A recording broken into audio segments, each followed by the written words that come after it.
Fourth best quarterback in the NFC. So Jalen Hurts is at Philly. We got Jaden Daniels in Washington. Daniel Jones. He's better than 3 to 4 quarterbacks in the NFC East. NFC South, you got Baker. You got Kirk Cousins. Who you have in Carolina? Bryce Young. And I'm missing one quarterback. Derek Carr. I mean, come on. NFC North. It's down to Stafford, Hurts, and then who you're not putting. I'm not putting Jordan Love ahead of him yet. Let's talk about it on the other side. All right, I'm talk not. About it on the I'm other just side. not. Plus, we'll get the Philbo Mike. Philbo Mike's in the building for a little breakfast, for a little brunch with Bonte and Butcher here on 95.7 The Game. That's right. We're all jacked up this week. We're all jacked up. Willard and Diz from 6 to 10. We're on from 10 to 2. Steiny Goo from 2 to 6. Presented by Jack's Restaurant and Bar. What's coming up in the game? Brought to you by Fremont Bank, celebrating 60 years of full-service banking with no compromises. Brock Purdy, fourth best quarterback in the NFC? We don't know about that. I smoke with Mike, though.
Devontae Hill and Joe Shasky. You had to go there? I just want you guys to talk about me the way you talk about Mike Florio. What did I miss? What did I miss? All I heard is Shasky say is you had to go there. I feel like a beached whale. That was the thing. No, that wasn't it. So watching the wide receiver doc, do you think Mike Florio was feeling like super validated as he had made multiple comments, quote unquote, this is his words, not mine, that Jimmy Garoppolo wet down his leg? Martellus Bennett? No, it's what Mike Florio said. Oh, yeah, the Green Bay game. You think he was watching that whole Jimmy G thing thinking, told you? That's where Florio and I got into it at. I was like, if you're getting 70 yards a pop, why throw the ball if you don't trust your quarterback? Makes sense. Run the ball down their throat. It's more demoralizing to a football team. Is it not? I'm so ready for football. Is it not? NCAA comes out today. I'm going to be downloading that as soon as I get home. You know what? Somebody got the hookup on that? Hit me up. Butcher Boy 405. Look at you begging for things. I'm teasing. See, you got to be like me, man. Just sit back, be player, and the connections will come. And the links will get dropped. And the freebies will happen. It's got to be smooth about it. You going to run Florida State? I'm going to run all kind of teams. Florida State, Cal.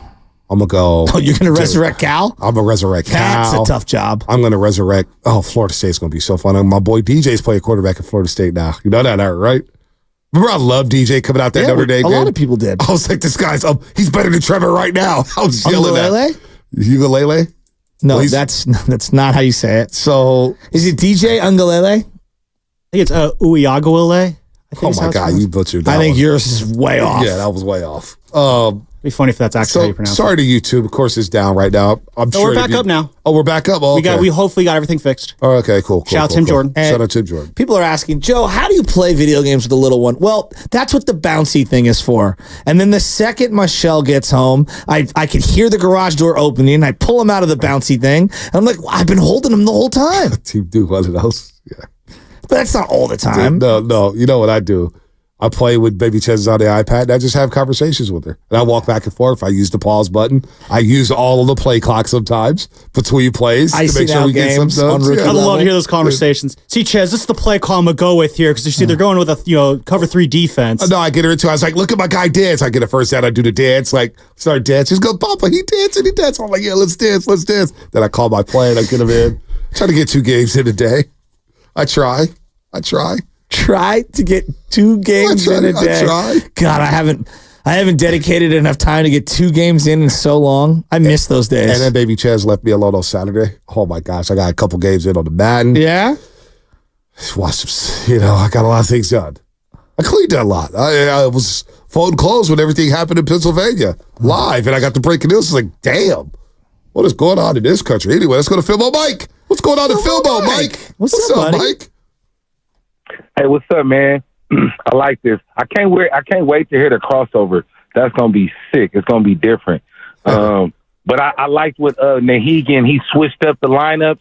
He had somebody with someone else. I like that one too. Oh yeah. I remember that. I was with Kolsky and O'Neal. Yeah, that's lit. Y'all gotta jack it up that way next time too. But anyway, pro football clowns. Because that's what they are. It's not a network. If it's a network of clowns. Straight up. Because, first of all, you got to know football, right? And so I got this term I call if yick yick. You know what that means, right? No. If yick yick. If you know, you know. Debo is one of the best football players on the team. He's the most overrated Niner. The keyword, football player. We're not talking running back. We're not talking receiver. We talk about, hey, pound for pound, let's play some football. I'm taking Debo. I'm taking Big Trent. I'm taking Kittle. I'm taking Greenlaw. Football players, man. So the pro football, whoever, it's not pro football focus. The NFL pro network of clowns need to get it together and understand that Debo's just a football player, man. We ain't trying to say who run the best routes. And I know he's heard a lot of talk about that this summer. He's been in the lab all summer, as Guru would say.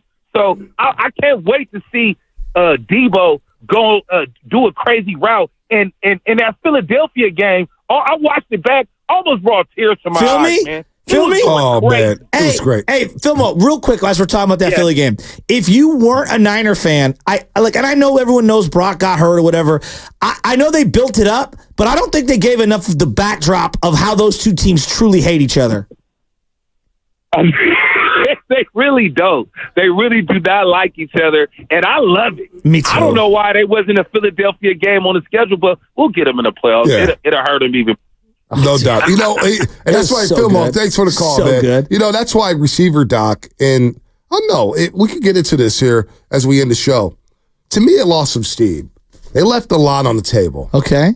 They should have emphasized, they did a little bit with the Debo and Bradbury trash talk, and Debo Yeah, but had no not regrets, enough. whatever. Yeah, not enough. They just at kind all. of like a little locker room talk. It was worse than that. It just wasn't. And then when you get, and I'll just say, I won't spoil anything, but I was disappointed with the ending. Well, I'll tell you what I'm disappointed with. Look, I'm being real when I say this.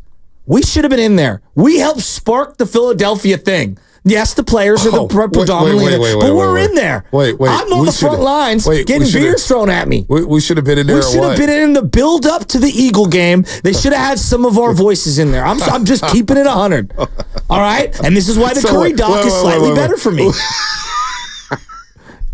I knew you'd love that. I knew you'd love that because I was going there and you didn't see it coming. No, I knew coming. when I laid it on you were going to smile. I swear to God, when I finished the doc, and I was just kind of thinking about the show. I was kind of ticked we weren't in there. No. And I was like, this is where I thought about it. Because our man Rob Brooks over at NBC Sports Bay Area on Niners Pre and Post, his voice was in there. And I saw him tweet out, the streets are saying my voice is in the Netflix doc. I need to get paid. And I saw that tweet and I liked it. I said, I guarantee you. I may have said this in. I said, babe, I'm going to read this tweet to you, and I guarantee you, Shasky, when his doc is over, is going to be ticked off that our voices wasn't in it. I'm 100%. At least I admit it. I know. You're not mad that we're not in there? No, I don't care. I'm like, Doug, no, we should have been in there. I'll be honest, in the first episode, there was a voice about like Debo or something. I could have sworn it sounded like yours for a second, but really? It was like the Netflix subtitles had like commentator 2 or something like that. I'll have to go back and rewatch it. Not all black people sound alike. Similar to yours, but I don't know, maybe it wasn't. Love it. No, all black people don't sound alike. No, they just had that wasn't kidding. No, I know you are. I ain't kidding. Listen, I've already outkicked my coverage. All right? I've already exceeded expectations. The Curry doc, Fred Waters hype video getting ready for the NFC Championship game. I was part of Patrick Bailey's Instagram post. That was forced to be removed. The Giants thing. The they Niners removed thing. that one too? The Niners thing they removed? The other station wasn't happy. Yeah. The Niners thing that we set the tone with for Cowboys week. I'm good to go. Charles Barkley told me I asked him the best question ever. I made it. Mama, I made it. I'm good. So I'm not disappointed about being in the doc. I don't really care anymore. No, I want to be in there. I'm not going to lie. How about this one? Because one day this thing's going to crash and burn, and I just want to be in as many things as I possibly can until then. Well, the street's going to know who the morning roast are. Trust me. The streets know. By the way, real quick breaking news here. Large Freight, Clippers GM, says the Clippers were disappointed in USA Basketball's decision to pivot from Kawhi Leonard. Frank said Leonard looked good in the first few practices and there was no setback. Frank says he understands USA has to do what it feels is best, but he felt Kawhi could play. He could barely walk. He was limping in the hotel. He always limps, though. That's not good. I mean, no, I know it's not good, but Kawhi's been limping since like 2017. He's been limping since like 2017. Let me ask you this. If we're going on form, the last 2 years, are you taking Kawhi or Jaylen Brown? Jaylen Brown. Exactly. They didn't take Jaylen Brown. They took Derek White. But, like, what are we doing? I don't know. What's coming up in the game brought to you by St. Martin Lucky, California. We haven't done this in a while, Shasky. The crossover. We've got to do it. It's coming up with Signing Guru next on 95.7 The Game. The Savings Road Trip game of Monopoly is back at Lucky with over $30 million in prizes and money-saving offers. Collect bonus game.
Choose to fill Steiny and Goo from 10 to 2. All the calls, all the fun they have. Shasky, how do you think we did during the afternoon? Day one of this switch. On the morning roast scale or on the Guru Steiny scale? Both. I want to hear both scales. I mean, I thought it was a B- normal show for us, but for them it was probably a C. No, you guys were great. Steiny, I'll let you know, you P1. Yeah. I'm a roaster. You guys were great. But how's your body clock? I'm way off. It's off. Way off. My body, I woke up naturally at about 3:45, went back to sleep at about 4:30, and it comes running in at 4:45. Wake up. You're going to be late. And I'm like, dude, I'm 10 to 2 this week. Let me sleep. So then alarm went off at 6:30, stayed in bed till 7. And I just cruised into the day. It was great. Love it. I man, I'm not a fan. Why? Because right now I'm very tired, which I normally would be, and very thirsty, which I normally would be. Yeah. And I gotta gut it out. Yeah. But that's all right. I went to the gym early. I'm feeling ahead of the game. What about the cafeteria? Is it closed for you guys this week? I'm gonna try out. That's a lie. I call cap on that. No, seriously. Can I share a story that happened with me over the weekend? Absolutely. So you guys are the jurors right here. I think you all know me. I try to tend to be real, but Tyshawn Jackson, Union City's finest, had his 3rd annual domino tournament. Okay. It was bring your own bottle. I stop and get a $60 thing of Patron. True story. So I need your honest answer. So he's got drink galore in the back. Okay. Let me pause you. Go ahead. Okay, so you the big bottle. Well, the big bottle's 100 something. Well, no, you're thinking of Don Julio. Yeah, you're thinking of Don Julio. He's got Patron. Okay, in the green box. Guru's still drinking Patron. The kid's drinking Don Julio. I like the Don Julio big bottle if I'm going to have tequila. He's drinking Patron. Yeah. So, you know me, I got bottles at the house. I couldn't get to the house in Sac, so I said, I'll get it. Scotty knows this. I brought you bottles. How many people are there? At least 45. Well, I saw and these are all old school friends, didn't know me, and we've grown up together. So I was proud that my bottle was getting taken out of the box with all the other alcohol that's there, and they were having a tequila tasting. So they had you fill out, you tasted all that. I had Patron. I'm so proud they take the Patron out of the thing. It's half empty.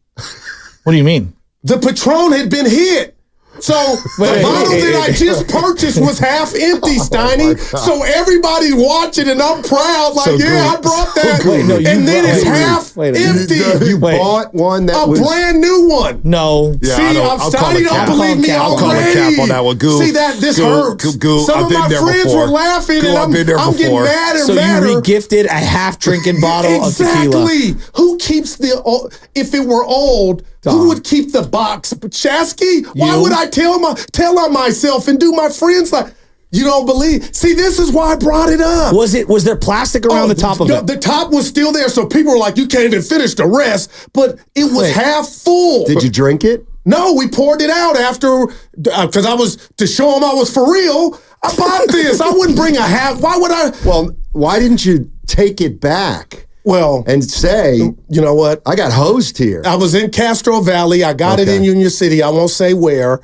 but I was so mad at my comrade. They were laughing like you guys are laughing, like you insinuate. You probably just who would do that to themselves? I know some people, and I've been in some old bachelor parties where people pulled some wild shenanigans. I'm proud. I had a guy bring spiced rum, and they go, Guru is half. I said, oh, my God. And it had the tape on it. So something happened.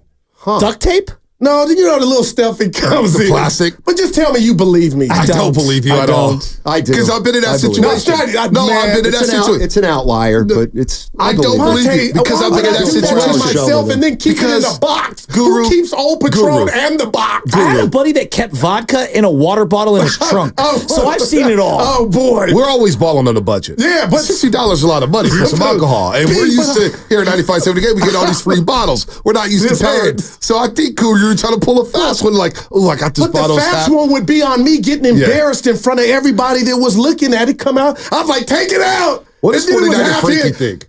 I called him just a minute Speaking ago. of which, 49er Frankie's listening. What's he saying? And Guru forgets that 49er Frankie and I. Oh, boy. Here we go. Yeah. Here we go. Jury's still out on that bottle. Question mark. See, that's what I'm hanging with the wrong crew. If the jury's still out, Steiny, I'm telling you the truth. Same jury from OJ's case? So you went into the store. Yeah. You bought a box from my guy who I know at the store. So what do you think happened? that they got duped and didn't know it. And then when I got it, I was so far, and I had a couple, we were doing a tequila tasting. So the first thing was not to get in the car and take it back. Sure. It was just, I was so embarrassed. And then Silk Basie's girlfriend goes, you better pour it out if it's been messed with. I said, you're right. So I poured it out. But wait, if it hadn't been messed with, like the seal would have been broken had it been messed with. It was on there, though. Not on there, if you know what I mean. Somebody so take the it off. was broken. It had been messed with. It had been messed with. No doubt. It's like Uber Eats, once that stapler on the package has been, compromised. Why would I Do you go still to have the that receipt? extreme? No. I'm gonna see him today, and we'll have a little talk. The whole thing's So he'll probably sketchy. give you a bottle Why I'm there. bringing this up is I got no benefit. A few people gave me the benefit of the doubt, but my buddy's snickering and laughing like, why would I do that to myself? I Bring know. it back. Sounds like $49 I have Frankie. empty bottle. Sounds like 49 Frankie's not giving you the benefit of the doubt. Whatever. And that's like your And brother. you just said straight up, no, I don't believe you. I don't know if I believe you, Cool. Shasky, I feel like it's on the fence, but Steiny, you're my guy. I would sounds a never little do fishy. that. Is just ghetto. So to we do got a that. cousin, and I'm going to put his business out there. I got a cousin. Oh, man. I Now got you a guys are cousin snitching. that he shows up to like house parties, and he'll bring like a couple of tall cans for himself. And I'm like, that is the most selfish thing that you could do. I don't even drink anymore. And I'm like, what?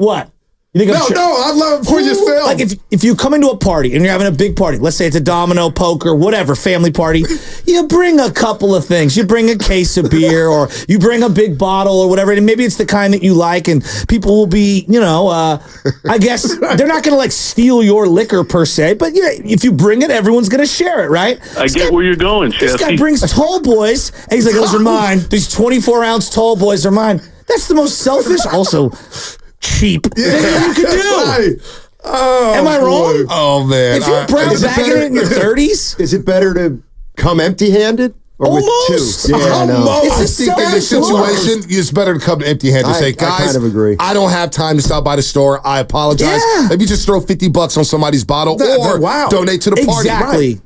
That's the best way to do it. Now, Duke in the City, our man Duke in the City who freestyles, certainly the mobile text line wants to know where the store is. It's in Union City. I'm not going to dime out Now, the what is store. there, about 'cause I don't 5 believe stores in they Union did City? it. About 8. About 8 8 stores, to all 10. right. I'm sorry, Union City. I But don't why I'm agree with that. irritated is some of my friends, they were laughing as if I would do that to myself. And if it were an old bottle and I was trying to pull one over, who keeps the box that it goes in? Come on, Did it feel people. lighter when you I grabbed was the mad. box? Did it feel as heavy? No, it felt like, and I Or was did you have it in a proud. plastic Take bag? it out. It was on display. was- Sun gleaming in, shining. See, I personally They would have go, been oh mad. my God. Look, I've turned into a bougie guy. Don't judge me, guys. I'm a bougie Gucci. Bonte. I would have been like, you brought Patron. Nobody drinks Patron no more. That's the first out. Well, I mean, the one that don't hurt me. Yeah, but I got Patron, B. That's what I did. I mean, But Sasky knows. you either got duped or it was a great ploy to make it seem like you got duped. In other words, you're But how headed. much effort goes into that? Well, not a lot if you think about it. You're late to the party. You have a half open bottle that you know you have. Wink, wink. Nah, Put yeah. it back in the box. Oh my! That way you save what, $60? Norm and Daisy raised their son better than that. You always bring something. So let me he get get this clear. If snookered? you're Did he presenting Did in he get court, snookered? if you're presenting in court, all right, Yeah. your story's already all over the place because you said it was untampered, the plastic was on it, and then in the middle of the story, you said that the cap or whatever was compromised. No, the seal was compromised. It was like it was slinky. You could tell it had been open, but it was on there wrapped up. So whoever did what they did put it back on there. Right. Huh. And I had some people that shout out to a lot of them. They were like, "Good, we believe you." And I was like, "But my other friends like, like if I really got, dude, that's embarrassing." I was embarrassed, Butch. So how'd you finish in the domino tournament? 0-2, and dominoes are just for all the people that think they're dominologists. It's one of the flukest, luckiest games. It's all Miss about me. what you pick. It's Yeah, about no, it fun. is. Hey, You're and right. only There's strategy to it because you can count cards based on. one-on-one, Butch, there's strategy. But when it's cutthroat, like the What are you guy talking that about? advanced couldn't stop his man, but he still advanced Well, because he there's was piggybacking. No. There's a whole aura of like you're playing four mans, right? Yeah. Yeah. So there's a whole way of playing dominoes. Yeah, 300. My cool you boy guys have. Kane won. He won the $300. I like this. That's fun. Kane, domino tournament. G4 You should do it. It's a transportation. stage Truck driver. tournament or Yeah, something. truck driver. Oh, nice. Did you play 150, 200? What was each table? 150. Yeah, okay. So Had the Games, music yeah. going. How many for- houses? No, that sounds fun. Yeah, it does sound fun. Until you lose. Or bring the bottle of Patron that's been compromised. I poured it out. I was hot. Now, did you go piggyback on somebody else's tequila and start drinking other people's We're tequila? family. Yeah, of course. it was a It's plethora all of good. everything. Was there food? Oh, good Lord. Everything. Whatever you wanted. Was it at somebody's house? Yeah, my boy Tyshawn. Yeah, the backyard looked good. No, they had a pool back there? Yeah, no pool. Did I No miss pool. this? This is Yeah, on court. Insta? Yeah, I saw it on Instagram. Yeah, Some people say I'm doing too much Insta. But yeah, I just try to share where I'm at and have fun. Yeah. Nothing wrong with that. Yeah. No, I did like the little 49er Frankie in the corner. I did see the video. It's like, That's Steiny did win his golf tournament. What'd you do this weekend, Steiny? Oh, boy. The golf tournament. Golfed. They told me not to ask you about the tournament. Who did?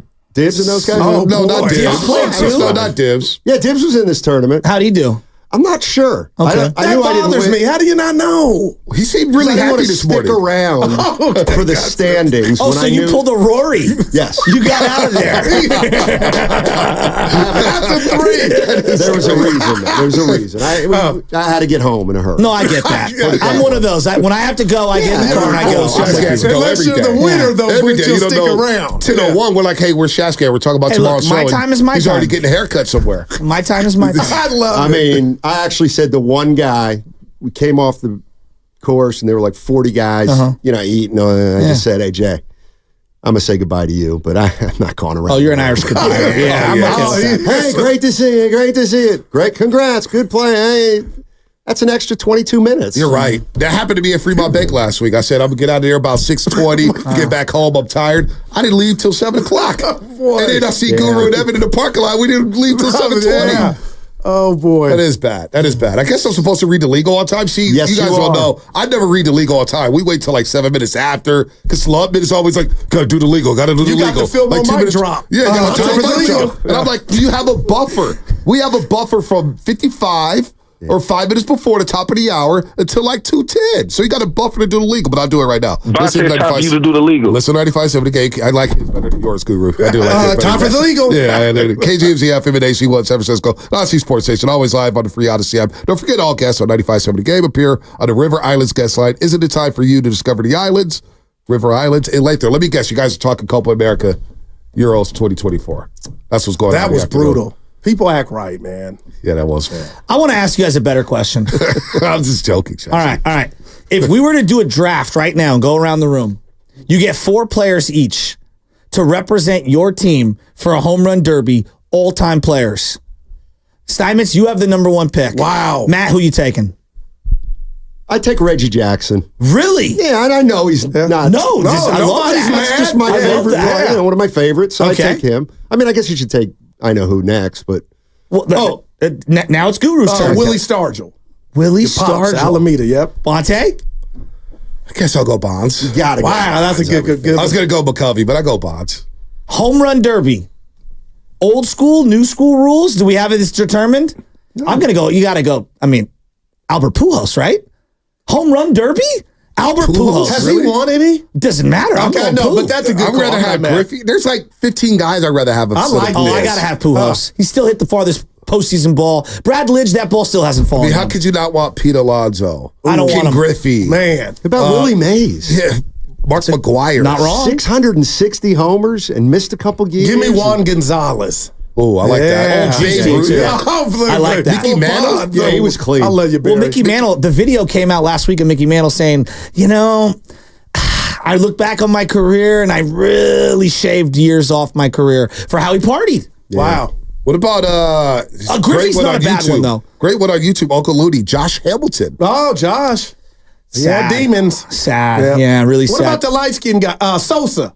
But he can hit him in the front. Sosa's a bad Sammy dude. Michael Justice. Yeah. So what's your favorite home run derby? Because you're like me. I know Goo. I feel like a child when I watch the home run derby. Stan's a good one. I'm going to say my favorite one. Because I don't like, they shortened it this Yeah. one, which we like. Hello, Earth to everybody, because that'll help us.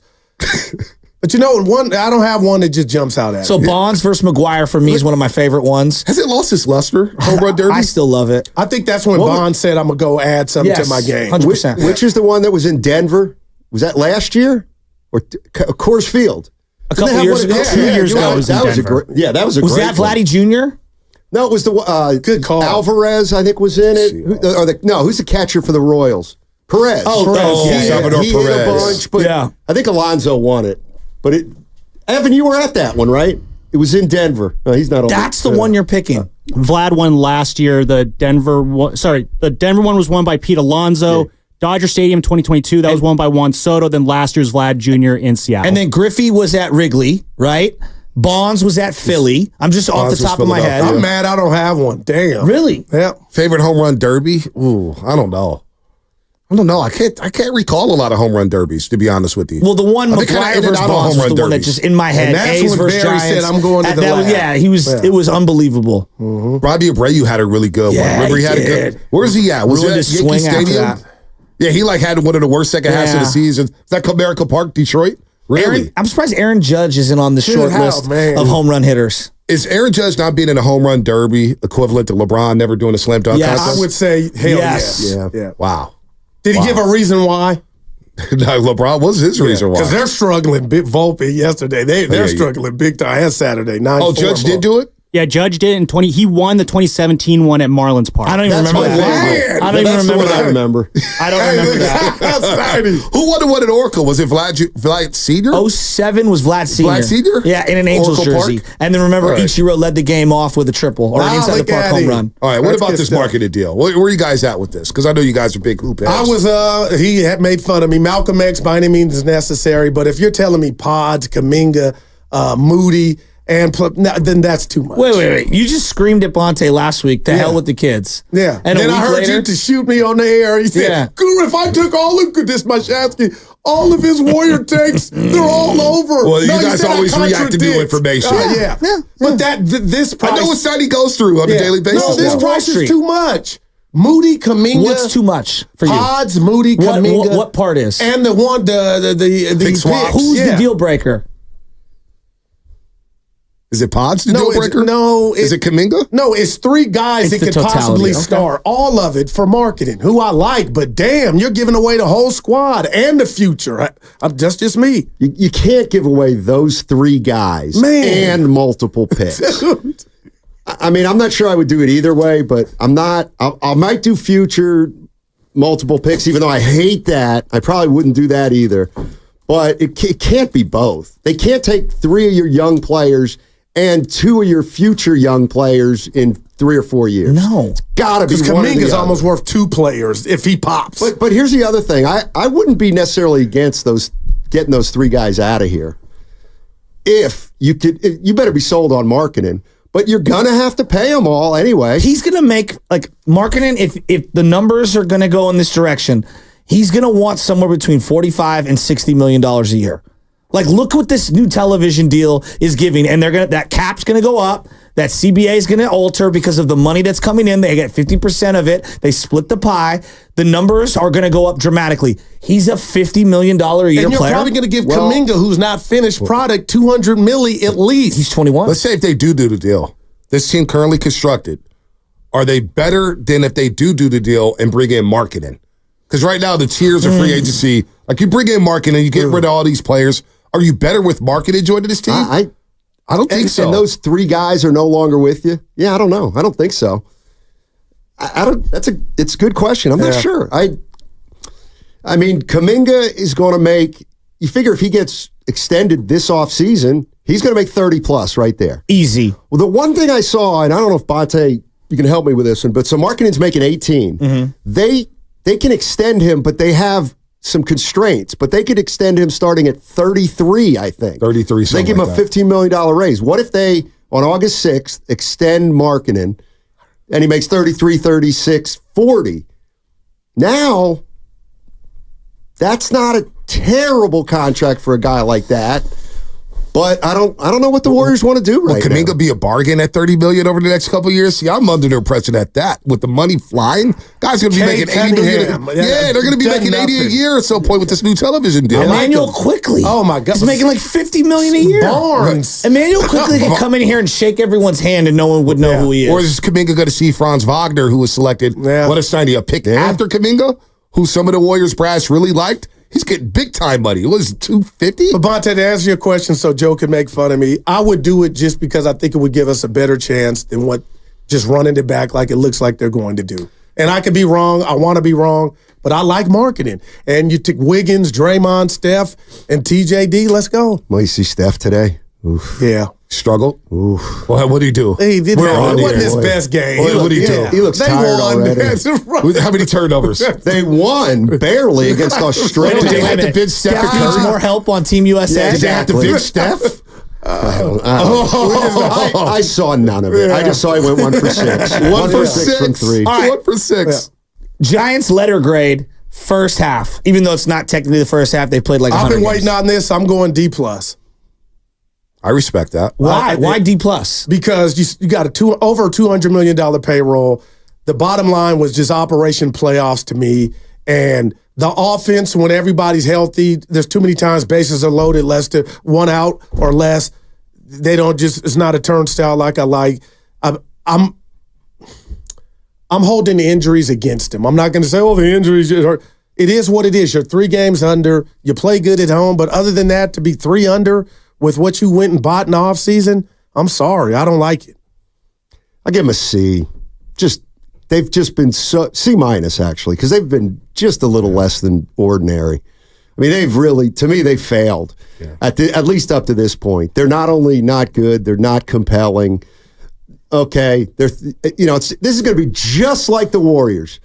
Steiny, but they're only 3 out. And I'm going to say, but they're in 11th place in the National League. Yeah, and that's the Marlins and Rockies. That's the way we're going to do it. You don't want them to make it if I'm correct. No. I just look at it this way. And like, everyone's going to talk about playoffs. And that is not the litmus for success for this team, given where they're at right now. Now, is that a step in the right direction? Of course. But, like, to me, it's more important. Wow, Ramos is an everyday player. Bailey's an everyday player. That's 2 out of my 8 everyday players. I disagree with this because we've been saying the same thing the last 2 years. 2022, wait till the guys come up in 2024. 2023, wait till Luciano and Hunter Bishop and all these guys, Kyle Harrison, wait till they come up in 2024. How many years are we going to go by saying, well, look at the future here? And if you're Farhan in that seat, I don't care if he did sign an extension or not, you got to think that seat is very, very hot with the way they've spoken to the media, the way the announcers have talked, the owners talked, Farhan's talked. They've got to make the playoffs. Yeah, but what he said Thursday, Farhan basically blaming it on the players. I'm like, that's a guy, and I said it, that's a guy that feels like he has job security. Oh, it's on the players got to do their part. I think they'll clip him. If they don't make the playoffs, I think he's gone. I don't care about the extension or not. I don't feel that. I think he's gone. I think he deserves to be. They've lost it. Steiny, you talk about this all the time. They've lost the sizzle. Yeah. This talent used to be popping. Now, I'm watching Friday night. I'm saying, well, we'll watch a receiver doc. Wow. I'll watch something else. I'll play video games. The Camilo Duvall blown save the other day would have been, 2 days worth of shows? Am I wrong? No, like 10 years ago. There. What? I feel like something in the clubhouse is following him out there. Like there's a disconnect with the camaraderie around him fitting in with the team. You can be like, it's just. I just feel like something's up. And that day I said Matt Williams looked at him when he blew the Yankee game that Sunday. There's something, and I think he's taking it out there. No excuses, but something's eating at me like. He doesn't throw strikes. I mean, he's like. But he used to. When he's on, he's phenomenal. He has been not that good for 2 years. They're such a bore. In 2024, like let's just be real. I know, we to talk about. But think about this, Shasky. And that's what you say. We got pillars in Ramos and Bailey. Got 2 guys. Do you want to go through another September of meaningless baseball? No, they need 6 guys though that I like. They can't afford to go through September. And the Luciano debacle. That's what it was. The bat is killing it at AAA. These gloves. What's going to get him back? Like I don't know. He doesn't have a position. Right field. He doesn't have a position. They don't have a shortstop. How can I take a team as a playoff serious team with no shortstop? That is wow. I think we're supposed to say bye-bye right now. Right, okay, there it is. 12? Bye-bye. Whenever 2 to 6. You guys want to let us borrow 10 to 2 for about a month? You're guilty of pilfering off the top of that bottle. Come on, Steiny. Stop, that hurts. You love 2 to 6, Steiny. You can play golf in the morning, come in the afternoon, cafeteria 6 o'clock at night, stay away from home, don't have to go home till about 8 o'clock, go to bed. You're all good. Let's borrow 10 to 2 for a couple months. I'll think about it on 95.7, the game. There you go. That's our signal. They're longtime friends. Let me tell you something real quick about Dibs that I'm sure not everybody knows. And first-time partners. Hang in there, big guy. There'll be brighter days ahead. Now these 2 homegrown Bay Area boys finally come together to take over sports talk. Get the hell off of my doorstep. Major League Baseball, you stink. It's Willard and Dibs. on 95.7 The Game. All righty. Matt Steinmetz, Daryl the Guru Johnson. Tell Shasky left his phone. All right, Shasky left his phone. We're all discombobulated today. It's organized chaos. It's the jacked up week, and we're doing 2 to 6. If you don't know who we are, why not? You know who we are. Yep. Steiny and Guru. We usually do 10 to 12, 10 to 2. I don't like this. I could tell you, though. I need more time. Yeah. How's it going, buddy? It's going well, but this is why I love you, is you believe me on the Patron bottle. That's why you are my guy. You gave me the benefit of the doubt, and you don't even know it. Well, it was. I looked at you. I could tell. I know what you're thinking. There's no way you take a half-empty bottle to get out it. Even if we want to make jokes about it, there's no way. That's my guy, Loveman. There's no way you do that. See, I'm all. So I let Shasky get out of here real quick without his letter grade. It's probably a C. What's he going to give him, a B? No, it'd probably be, I think, about a D. There's nobody that's going to give him any higher than a C I'm with plus, you. I got to believe. And the whole Luciano debacle, Stoney, that's big. Yeah. So you were in a dominoes tournament over the weekend? Went 0-2. Yeah. Kind of like Evan at the, be quiet. The pickleball tournament. He was in it Friday. Well, it sounds like all three of us struggled. What happened to you? You were playing your best golf. I played all right. I didn't want to put it on the vine. You disappointed me. I played all right, but just top 10, top 5? I haven't seen the standings yet. Not 5, not 6. Guru. But when'd you get in your car knowing you weren't going to get presented the trophy? You had to know. Well, I knew by the second day. Right. I mean, I was. In fact, I just teeing off yesterday. I said, "So Dibs, how far back are you?" And he goes, 16 strokes. Oh boy! And then I thought, well, that means I'm down about 16 strokes too. Well, you had fun. You had some fun. Yeah, it was all right. Silence can be deafening. It was a lot of fun. It was a lot of fun. I had fun okay, too. so I was off Friday, and some marketing stuff has happened. I know that they were talking. They continue to talk. And I keep seeing that patience is the Warriors' game plan. But the one thing's just to summarize, Sham Sharani of The Athletic saying that the Warriors are trying to build a package for marketing around Moody and multiple firsts. But the Jazz want Moody, Kuminga, and Podziemski and multiple firsts. That seems preposterous. No doubts, Donnie. I mean, one or the other. And frankly, if you asked me right now, would you do either of these? I still might say no. The package around Moody, you still got to make up $10, $12 million in salary. So what are we talking? Gary Payton II? That wouldn't bother me. Who else is making? Well, he's 8. Yeah, I mean, who else is making what? Looney? Yeah, you could put Looney in there. I don't know. I do feel like I don't know if Danny Ainge. I have two thoughts. I don't know if Danny Ainge really wants to make a deal unless it is ridiculously favorable. But you know what? Not convinced the Warriors want to make one of these decisions either, because it's a big jump in the pool. If you go get Markkanen and give up some of your young guys and a future pick or two, that's a big jump in the pool. And I just don't like the downside of it. That's all. Yeah, and I'm turning into baby Steiny. I told Evan in the green room, Steiny, Friday or all last week, I was Malcolm X to get this deal done, expedited by any means necessary. Now I'm Al Sharpton. I done backed off. That is too much. And what supersedes all that for me is I don't believe Danny Ainge wants to get off of Markkanen, because that's just what you ask for, something so ludicrous, Steiny, to where, hey, I like Markkanen, but Steiny, he ain't that damn good.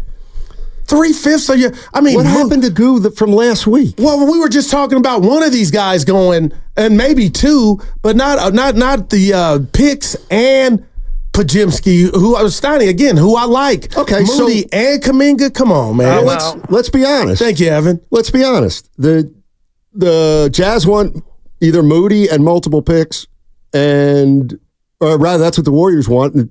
So they got to meet in the middle. It's obvious. I mean, if Danny Ainge says, I want those 3 young guys and some picks, Mike Dunleavy says, see you later. You're sending them a whole team almost. And when Danny Ainge sees, we'll give you Moody, Gary Payton, and 1 first-round pick in 2026, Ainge is going to say, hit the pipe. Yeah. And so it's got to be somewhere in the middle there, I would think, for if you want to get Lauri Markkanen. No doubt about it. And like I said, I think that's proof right there, Stoney, that I am a Kuminga fan. But if you're saying Kuminga's going along with that other artillery, I'm good. Yeah. 888-957-9570 is the number. Steiny and Goo with you 2 to 6. It's weird. It's really weird. It is really weird. But you know what? We'll have fun this week. We'll have a lot of fun this week. Yeah, I'm ready. Yeah. That's when you say, yes, Steiny. No, we will. We had fun on the Vine earlier. I said a cuss word to you. That was uncalled for. I live with these people. I love these people. They're part of my family. Somebody had to do something to you. That was me throwing water on you. Wake up! Yeah, I took it seriously, and I didn't like it. No, but you got up. You said you weren't happy with the time. You weren't in your, you know what I'm saying? I didn't say I wasn't happy. I had to do something like that to get you off. You know what? Evan, he was panicked. For the sake of accuracy, let me look at this thing right now. You can't read it. You're right. What's your first thing? I hate this slot already. It's 8:01 on a Monday morning. I didn't text anything like that. Yes, that was the first day. And you made me go to the gym. Hold on. You sent it to the other Vine. Oh, yeah. You sent it. With Spadoni? Yeah, with Spadoni on it. What did I say? I gave you that one. I kind of backed you up. What did I say? I'm out on this 7:20 a.m. Yeah, I hate the schedule already. That was before our first show. And I knew Evan were in for it. Listen, oh, boy. It's not about disliking or liking. It's about change. Yeah, and nobody likes change. I'm with you. But we're here Unless now, you want to baby. get off. We're here now. Klay Thompson. Then it's about change. Yeah, he's in Dallas. Giants don't like change. Who? The Giants. Hey, you know what I was thinking? And I know this isn't not for nothing, but Giants haven't won a playoff series in 10 years. Now, that's a hell of... Wow, Steiny. That's a fact, and it's not an unknown thing, but that's what I was thinking. Well, I just think of Prince 14, Rogers Nelson. 15, rest 16, in peace. 17, 18, that 19, is, 20, Steiny, sign of the 22, times. 23. Oh, this will be the 10th year. But they won 107, but that don't matter. Oh, that's great. No, that's great. Steiny, that's a hell of a... Wow. 10 that's years. a nugget. Yeah, well, this will be the 10th year for the sake of accuracy. But, yeah, I don't... Listen... I was looking at some numbers, not even their hitting numbers. This team is so ordinary. 5-5 in the last 10. Of course they are. They're minus 27 overall in run differential. And I had actually written this sentence down, and then I opened up The Athletic, and that was the headline. Like, what is the Giants' identity as a team? The fact that they don't have one to me. Well, that's what Andy Baggerly said in The Athletic. Wow. Starting pitching was supposed to be their strength. It hasn't been. Solaire's been a disappointment. Yep. Jung-Hoo Lee obviously got hurt, which stinks. Blake Snell, been terrible. I mean, it's unbelievable. And the plan at first base, Steiny, after your boy Lamont Wade Jr. got hurt, that was kind of like that. That wasn't a good plan. And I'm not going down Flores' road. It's bigger than him, but you went and got two pitchers, Ray and Cobb, that you thought, you know what, we'll be okay before they come back and help us. And the bottom line is you haven't been okay. I feel like Harrison has regressed, but it's still out there. You got to like what you saw from Snell yesterday, Steiny. And those are just two starts after his 5-inning outing, a week ago. But you're right. They are not fun to watch. It was exciting yesterday.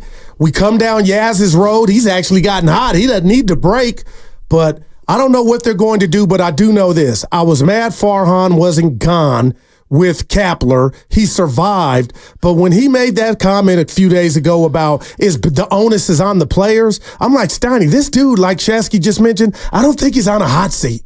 Like, if they don't make it, I think he's coming back. I don't know, but I don't have a problem with him saying it's on the players. If they have a $400 million payroll. The problem is the players that he got for the money that he paid aren't delivering. Yeah. Snell's not delivering. Obviously, Jung-Hoo Lee, that was a tough blow. Solaire's been awful. Yeah, man. You know what? You should better of late, Steiny. I'll tell you what. Taking some walks. Oh, that's great. That's what you acquired him for. To get some walks. What about our bet? I got him with 30 bombs. I'll need to send you that money now. Well, I think you should send twice as much when he doesn't hit 20 homers. That's what I think. He's on a pace for less than 20. Man. In case you just joined us, I'm Steiny. He's Guru. Yes, We're sir. new here. Yay! Guru and I made a bet. He said Solaire's going to hit 30 homers. I said no. Look at the smile, man. I'll take that money whenever you want, or that drink whenever you want. Mm-hmm. Solaire. Yeah. But a tough start for Solaire. And the Giants, 3 under. I like. How can you get any else? Like, what did you say? C- or a solid C-? Yeah, C-. That's D+. But okay, Evan, maybe you can help me here. I was looking at the MLB standings on that's taken ESPN, off, by the way. And I think there's a. Do they now have in the stats what their projected record was supposed to be? The Giants, because they're 40. What are they exactly? They're 37 and what? 3 under. Well, I know there's like a Pythagorean win-loss column based on the amount of, like, your run differential, essentially. Okay. So they're 47 and 50, and according to that number, they should be like 46 and 51 or something like that. Yeah, so they're right about where they're supposed to be. Yeah. So they've been adequate. Yeah. And then if you want to be positive, Pete, you could say without the controversy, no, you got 2 starting pitchers coming in Cobb and Ray. So, That's true. The rotation's going to get an enhancement. What I don't like is the lineup is just mismatched. I mean, nothing matches. You brought in the dude to bop. He ain't bopping. I'm talking about Solaire. You can't find, Jung-Hoo Lee got hurt. So it's just like duck, duck, goose in regard to the leadoff hitter. Wisely, I like his spunk and how he plays, Nani, but if he's not a shortstop, what are you doing? And the Luciano debacle, Shasky and others have said, he's tearing the ball off the cover in sack. I'm like, okay, but what's his position with the mitt? That's the glove. And I don't know what that is. He's a DH. Well, he's a DH. So is Solaire. Yeah. So you have 2 DHs neither of whom can play in the field. I mean, I don't know where you put Luciano. What's the easiest position? First base? No, hell no. You got responsibility there. Okay, then what is? I would say right field. Right field? Well, at that ballpark? Well. Ooh, wow, to play tricks on you out there. There's been playing tricks on a lot of Giant outfielders. Somebody 510, don't bet Guru a bottle. Might be half empty. Oh, my God. That's pretty good. That's not bad. No. That's not bad. That's what we call a 4 here on this show. I don't know if anybody knows our scoring system, but when somebody comes up with something clever, you can grade it 1 to 5 numerically. All right, well, we're off to a great start. Hey, what's up? Yeah. Right before we get to break. Okay. How many of our show bits do you feel like we're going to have to introduce to the new audience? There's so many of them. Well, I feel like get to know the show. We have to do them a service and kind of explain some of the stuff. And that's a good call. Also, that'll just kind of provide extra content that we might need anyway. Number 4. Just explaining things. You know what? We could do a whole history of our relationship. Let's do it. Talk about how we've become good friends. Yeah. We can do that. But I'll tell you what we're going to do first. We're going to talk about the Warriors and Lauri Markkanen. There's a couple things I want to talk about regarding the Warriors that I find interesting. 888-957-9570. Here's a question I'll start you all out with. Right now, the Warriors want to move Moody and maybe another player and a pick or 2 for Markkanen. The Jazz want 3 of the Warriors' young players and a pick or 2 for Markkanen. Are you more willing to do one or the other, or are you out completely on Markkanen? Or are you all in on Markkanen and you're willing to take, make a sacrifice with some of your young players? 888-957-9570 is the number. That segment was brought to you by Chilton Auto Body. Watch the game again then, Tiny. And I'm not going to hold the players.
Bay Area is Draymond Green, and you're listening to Willard and Dibbs on 95.7 The Game.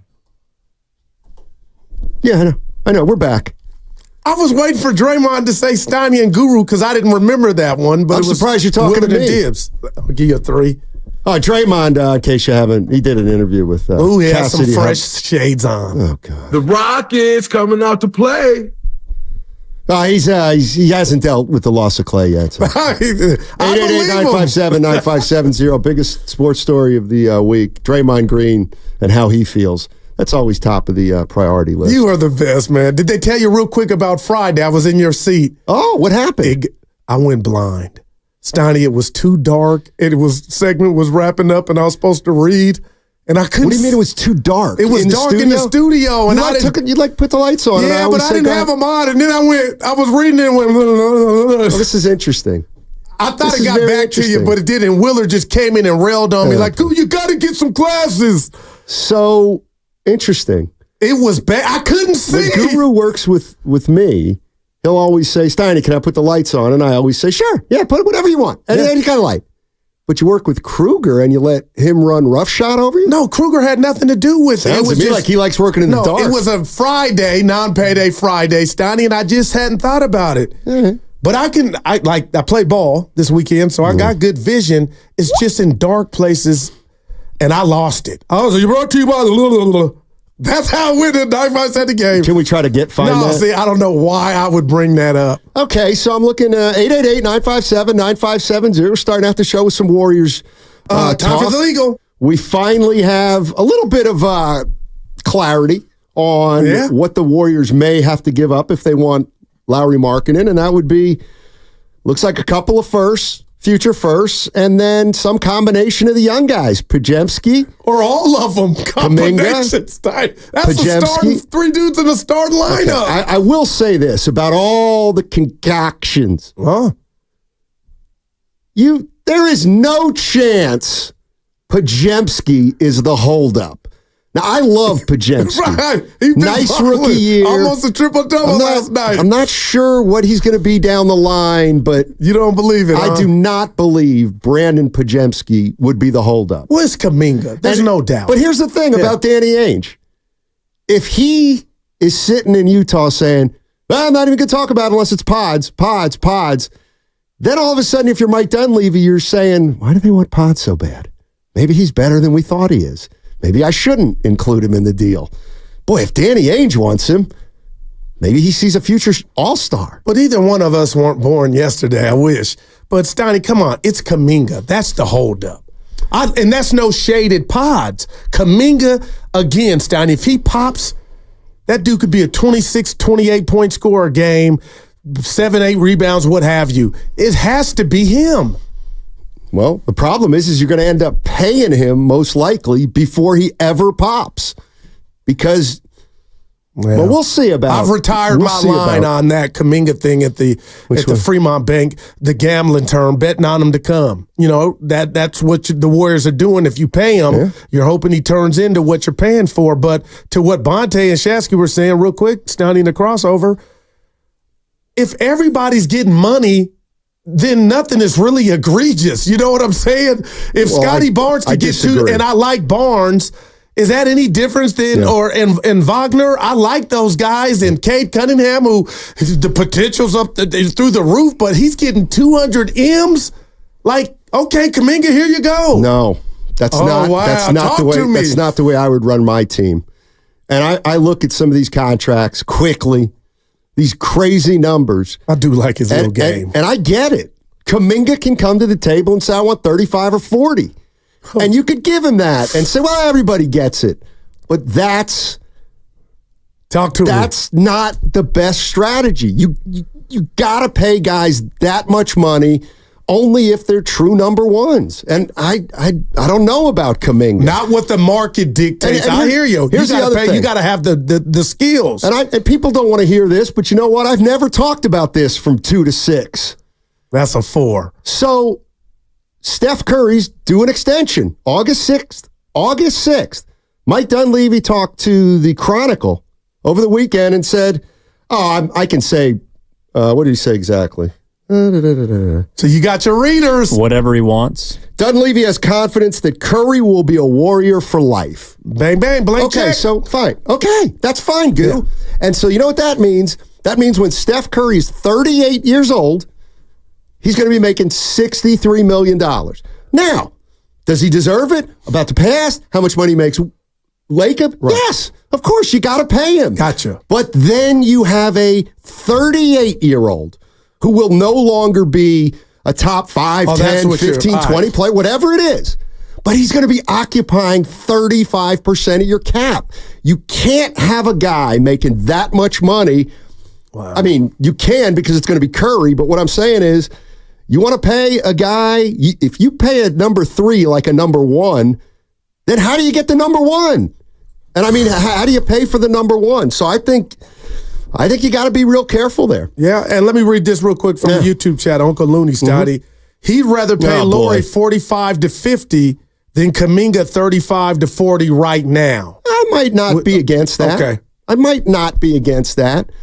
You're telling me that this guy is going to be in the chat from 2 to 6 now too. They're P1s. I was hoping we'd have some new audience. New blood. Yeah. We're not taking our first call. We're still that's right. We're still virgins. Well, okay. I'm going to go to Cameron in Antioch. You're on with Steiny and Goo. Drive time. San Francisco. Yeah, the big time. Hey, Cameron, how you doing, man? What's up with how y'all doing today? We're doing great. How are you, man? Doing good, doing good. Have y'all been on Twitter when USA?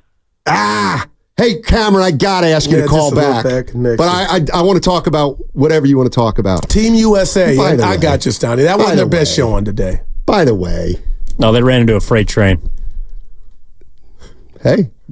Australia. I'm basketballed out. I'm watching Summer League, all this. By the way, one of the things, this is what I mean, Evan. One of the things we like to do on our show is when somebody's right about something, they can take a victory lap. And I guess I'm due another one. I'm absolutely due another one.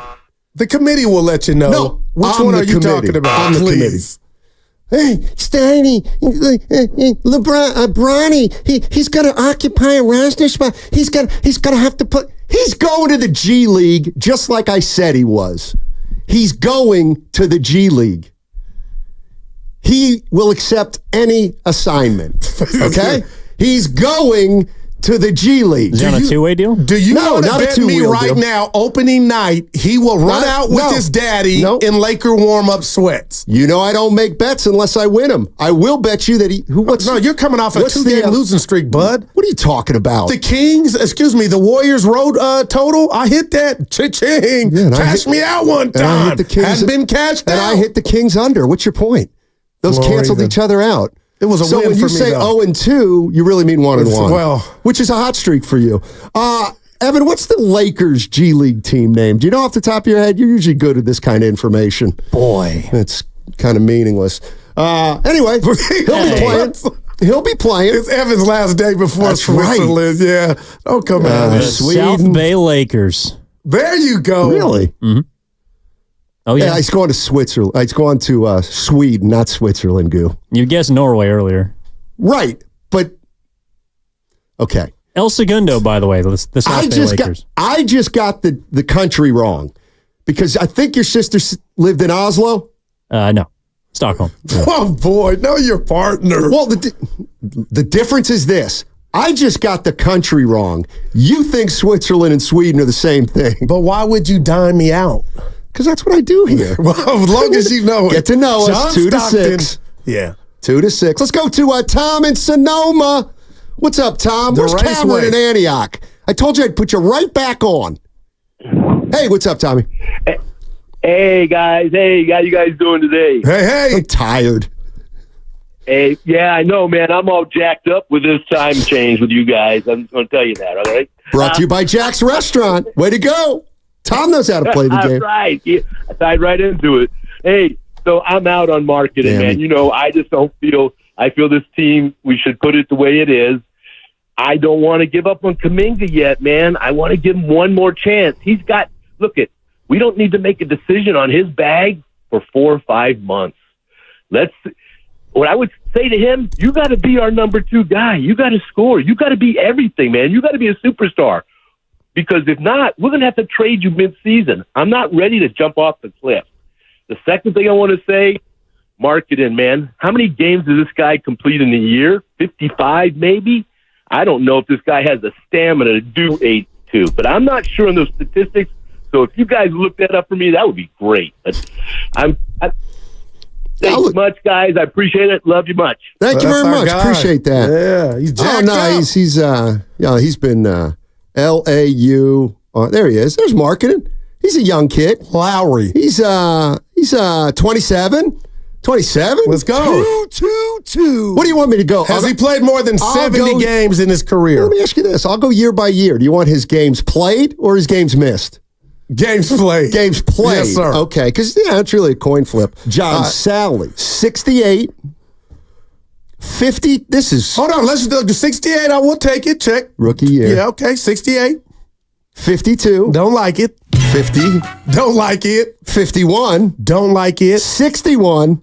I'll take that. Oh, you can take 2. Yeah, that's great. Was that the year he scored average 24 25? He did it back-to-back. 2 highest He's years. never averaged 24 back-to-back. No, 20. More than that. He had 20 points. But he never averaged 24 back-to-back. One year was 25. Yeah. The other's 23. Okay, we'll take it. But how many games played in those years? He's never played more than 68 games, which was his rookie year. The last 3 years, 61, 66, 55. Yikes. Woo! Well, give the guy a break. You got to be proactive. He's had a lot of breaks, apparently. Yeah. Well, you've been tanking, so a lot of load management. Good call, E. Okay, that's fine. He's 7 foot, Stoney. Celebrating. He doesn't rebound. He doesn't rebound like a 7-footer. He averaged 8 rebounds for his career. That's not a lot for a 7-footer. It ain't. You make it sound like it's 4. Well, no, Kuminga's 4. So, in other words, they'd have Kuminga next to Markkanen, next to Draymond. Oh, my gosh. You think they'll get a rebound next season? TJD. No, that's true. Yeah. He can do that. What young talent would you be willing to part with if you're the Golden State Warriors? Ask me. Moody and Pods as far as I'm going. Okay, so Moody's making 6. Pods probably 8. You might have to throw. All right. So can I take it, even though we all respect him? You'll just move Gary Payton a second in any deal if you have to. I would. Yeah, I kind of would too. And so you go GP2. Moody, Pods, and Markkanen. Yeah. I'm sorry, Moody, Pods, and Payton. Yeah. To get me this 7-footer who I think could play the best basketball of his career. Well, I'll be honest with Curry, you. Dre, and Steve Kerr. I'll be honest with you. I might do that deal, but I ain't throwing in any picks. Not one. You think Danny would go sign off on that deal with no picks? Well, the thing with Utah is he's got picks already. Wow, man. Like he's got picks. He may want more, but he doesn't really need them.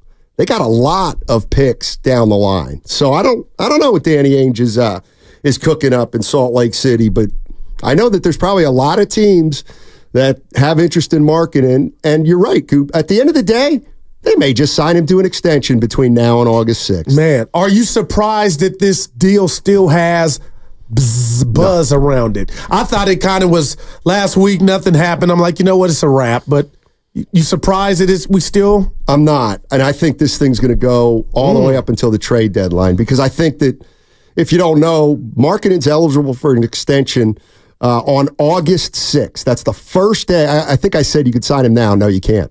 You got to August 6th, the first day you can sign Markkanen, the Utah Jazz. If they do it on that day, that means he'll be available the day of the trading deadline, the last day of it. So we got to see how that plays out. The other thing is, do you want Markkanen without a contract extension or with a contract extension? I don't know the answer to that. I don't know what Dunleavy's looking for. But what I think is going to happen is on August 6th, they'll re-sign Markkanen to a number, and then they'll keep listening until the trade deadline. And Danny Ainge being Danny Ainge, if he doesn't like any of the deals then, he'll just say, we're fine. We'll move on with Markkanen. We like him. So let's just say nothing pops and the Warriors are as is right now. Mm-hmm. We still got your sound, just like we had fits of Guru, don't worry, Warrior fans, don't worry.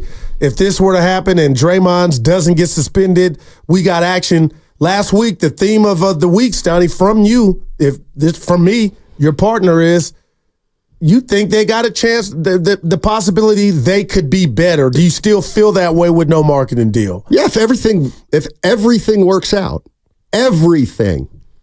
But Draymond and Steph, they've got to stay healthy. Wiggins has to be better. Kuminga has to take the next step. Ditto with Podziemski and Moody. It's kind of like the Giants, though. That's how they went into this season. Exactly. It's just been a nightmare. Exactly. I mean, honestly, would they win this year? 46? Yeah. If you say, Steiny, you have to bet on the Warriors 46 over or under this upcoming season, I'd probably bet the under. But it doesn't mean I don't think they could be better. I just think a lot of stuff has to go right.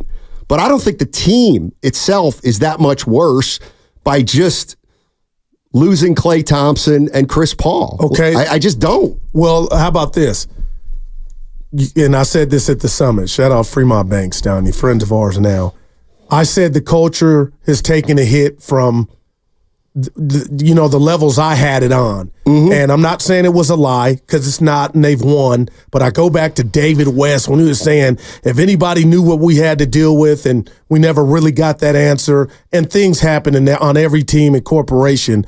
But I'll say this, the last 2 years, something has gone wrong. How about that? Yeah. From Draymond Green punching Jordan Poole, him no longer being a dub, and then last year with the suspension, it's like, can we really get 3 seasons in a row to where something went wrong for the Warriors? Yeah. We can't. I would bet that wouldn't be the case. Like, at some point, Draymond's got to know I'm too valuable. And then other than that, health is wealth, and health has been on their side. Yeah, that's the troubling part to me, is they have been relatively healthy, and they weren't able to get it done. 888-957-9570. Let's go to Gil. Gil's in the East Bay. What's up, Gil? How you doing, man? Well, how you guys doing it? Guru, I want to help you out. Things go wrong in life, okay? I want to know one thing. Why is it that the Warriors are even talking to the Utah Jazz about Lauri Markkanen? They want too much. They want Kuminga. They want Podziemski. They want draft picks. Draft picks represent... Guru, draft picks represent the future of the Warriors. Are you related to somebody or something like that? Hey, how about welcome to the afternoon. Hey, how about trust the process? Miss me with picks. We'll be making a trade. Picks are a gamble, brother. Picks are a gamble. Ask the Sixers. Trust the process. Miss me with picks or our future. No, you don't know. You got to get something out of the picks. And if I can get something now that can give me 20-plus points a game, I'm a fire on it. We don't got all day left for Curry, man. But to Gil's point, those picks may be an unsure thing. But let me tell you what those picks aren't. What? Let me tell you what those picks are. Those picks are assets. They are assets. They're gonna bubble when Steph is gone. Right. That's why you don't get rid of them. But they may not bubble when he's gone too. They will always be assets. I'm trying to get number 5 for the team. Until you turn them into a player. I'm trying to get number 5 for the team and Steph. You know what? I was listening on Friday just for a minute, late in the afternoon. Son of a gun. Somebody called in and just was very straightforward. Gosh, I wish I remembered who it was. And they just said, don't you get it? The 4th title was the bonus title. That's the one. That was the bonus title. It wasn't the one where then you say, well, let's double down on everything for the next 3 years. But you do understand. No, I don't. You don't like it. I'll never. Only because you're my guy and you back me up on the Patron. Curry's the rat on the table for the Warriors. They're going to do things upstairs that normally, and this could be the marketing deal, Steiny, that normally they'd be like, you know what? You get that though, right? Not really anymore. But you understand there's some merit to it. And it's more likely I'm correct. For some. Oh, it's not for me. Yeah, no, we've established that. But Steiny, they're doing it for... Listen. Here's why I believe what I believe. I've been watching the Warriors since the early 90s. And I covered them from... Thank you. That means you're name dropping when you hear drop.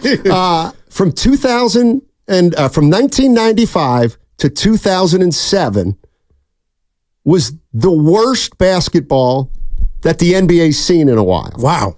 They missed the playoffs 12 straight years. Like I always like to say, think about this. They went 5 straight years once with 21 wins or fewer. I was laughing, but I cried. Great time Okay, out. and this is what I do think. I think it kind of breaks the Warrior fan base a little bit in half. I think the people that are old enough to remember that period of time, I'm one of them, thinks about life after Curry. I think the people that don't remember those lean years or have just been a fan, let's say the last 10 or 15 years, I don't think they think about life after Curry nearly to the degree that the older fans tend to think of him. Wow. And I'm not saying one's right or one's wrong, but think about what you just said. 5 years in a row. Yeah. And people got mad at me because I kept it real, saying I adopted the team come playoff time. Hell yeah. Warriors weren't in it. You know what, Goo? You want to trade 3 first rounds for Markkanen? Get ready to have another favorite team in about 3 years.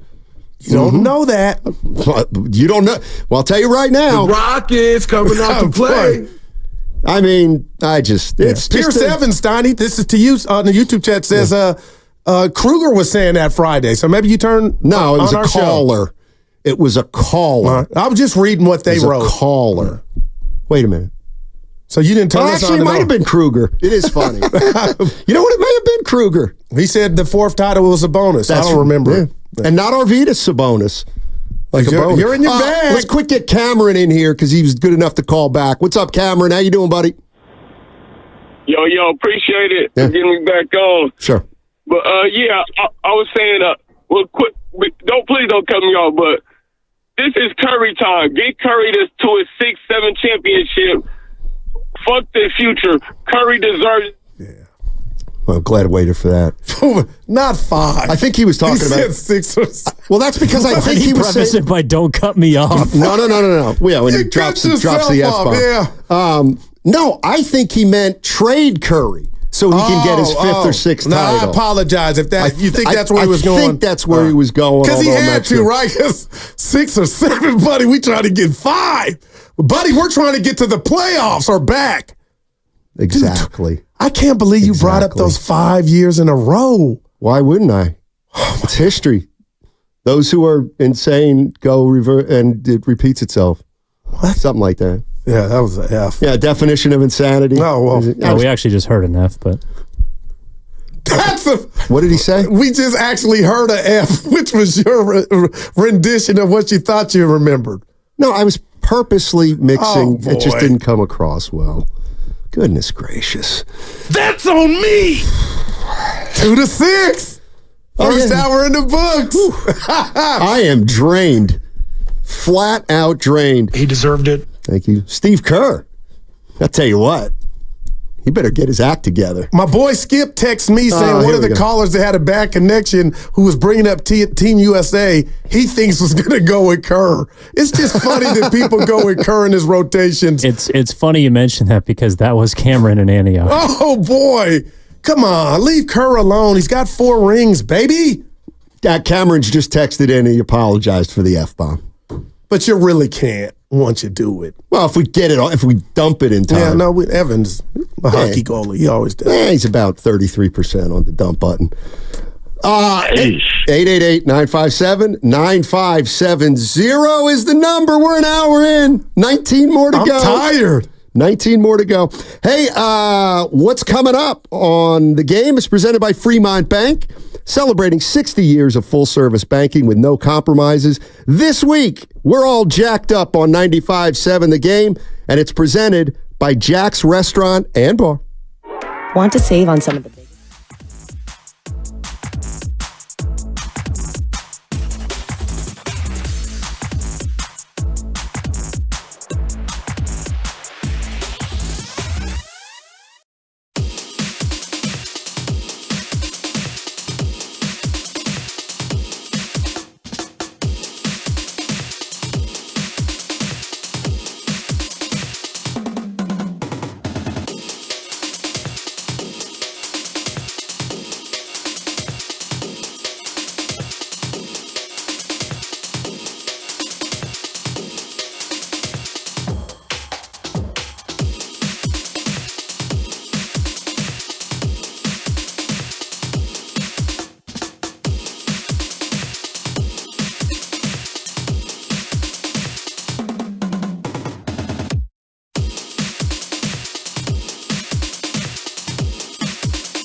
Can you give me one? I can't give you one. The best one is the first one.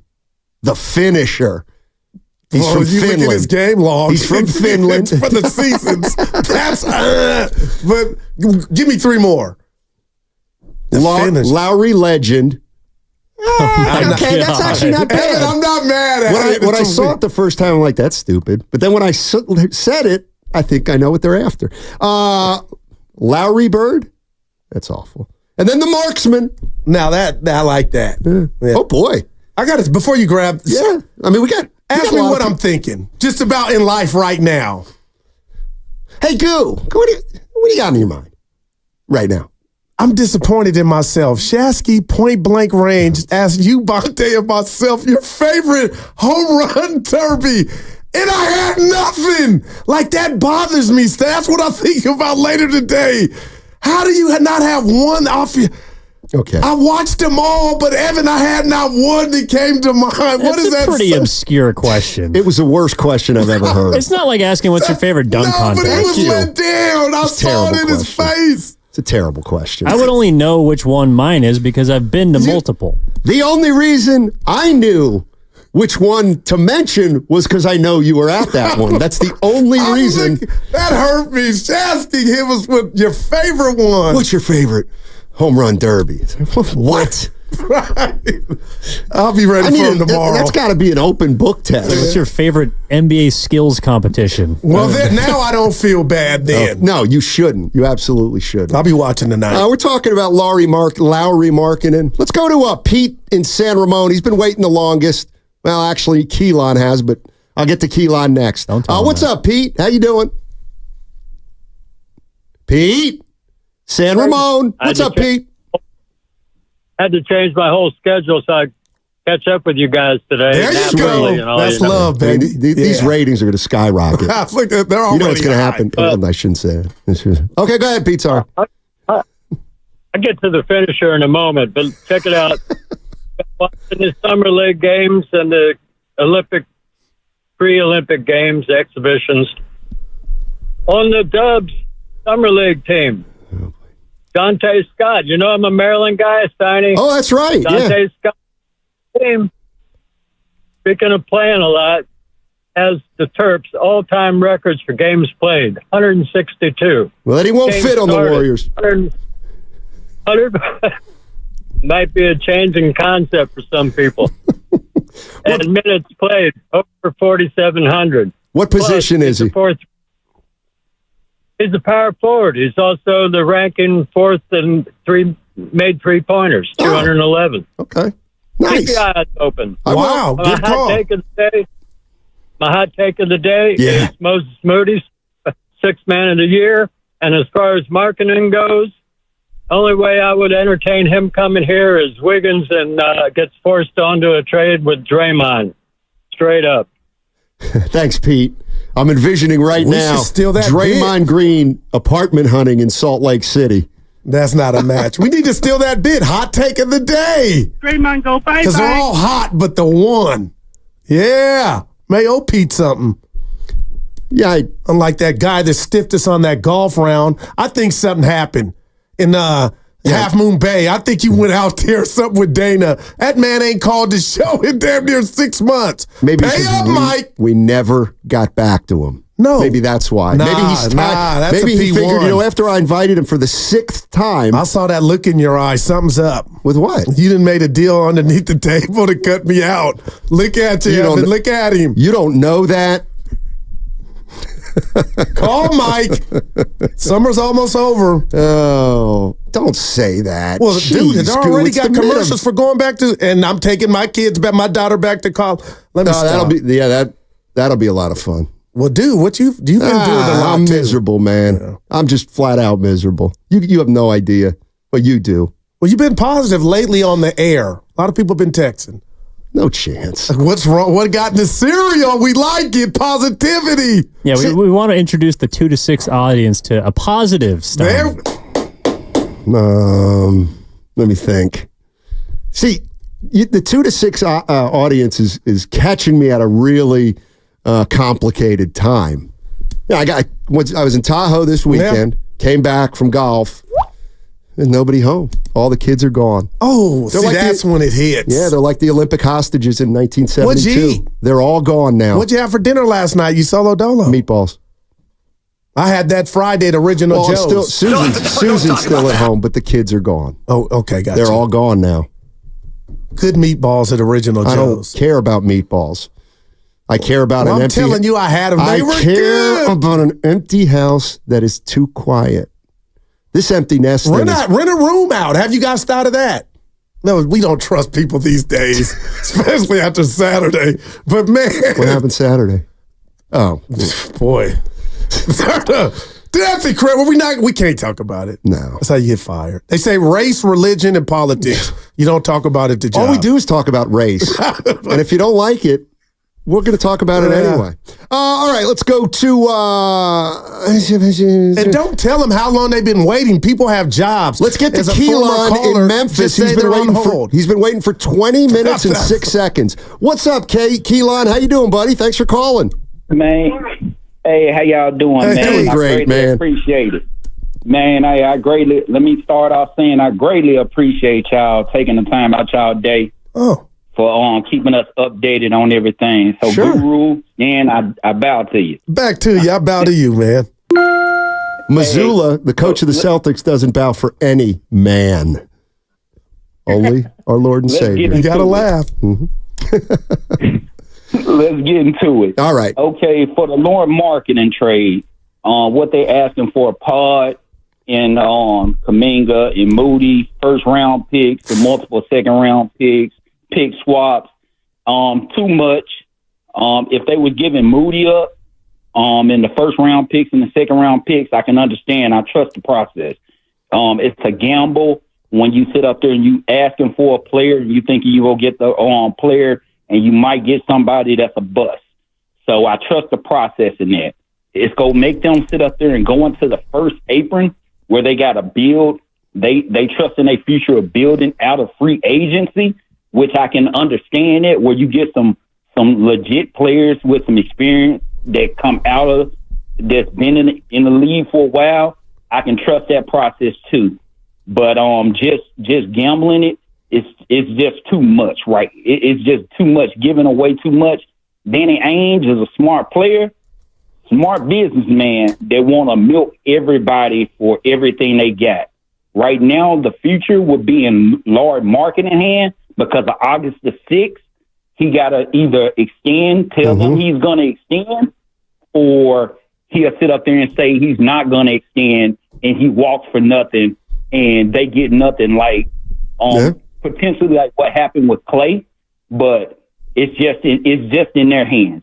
Y'all tell me what you think as far as, do you think he's going to extend, or you think he's just going to say, force Utah hands to sit up there and say, I want to trade. I'm not going to do an extension with y'all. Y'all not building for me and putting powerful players around me.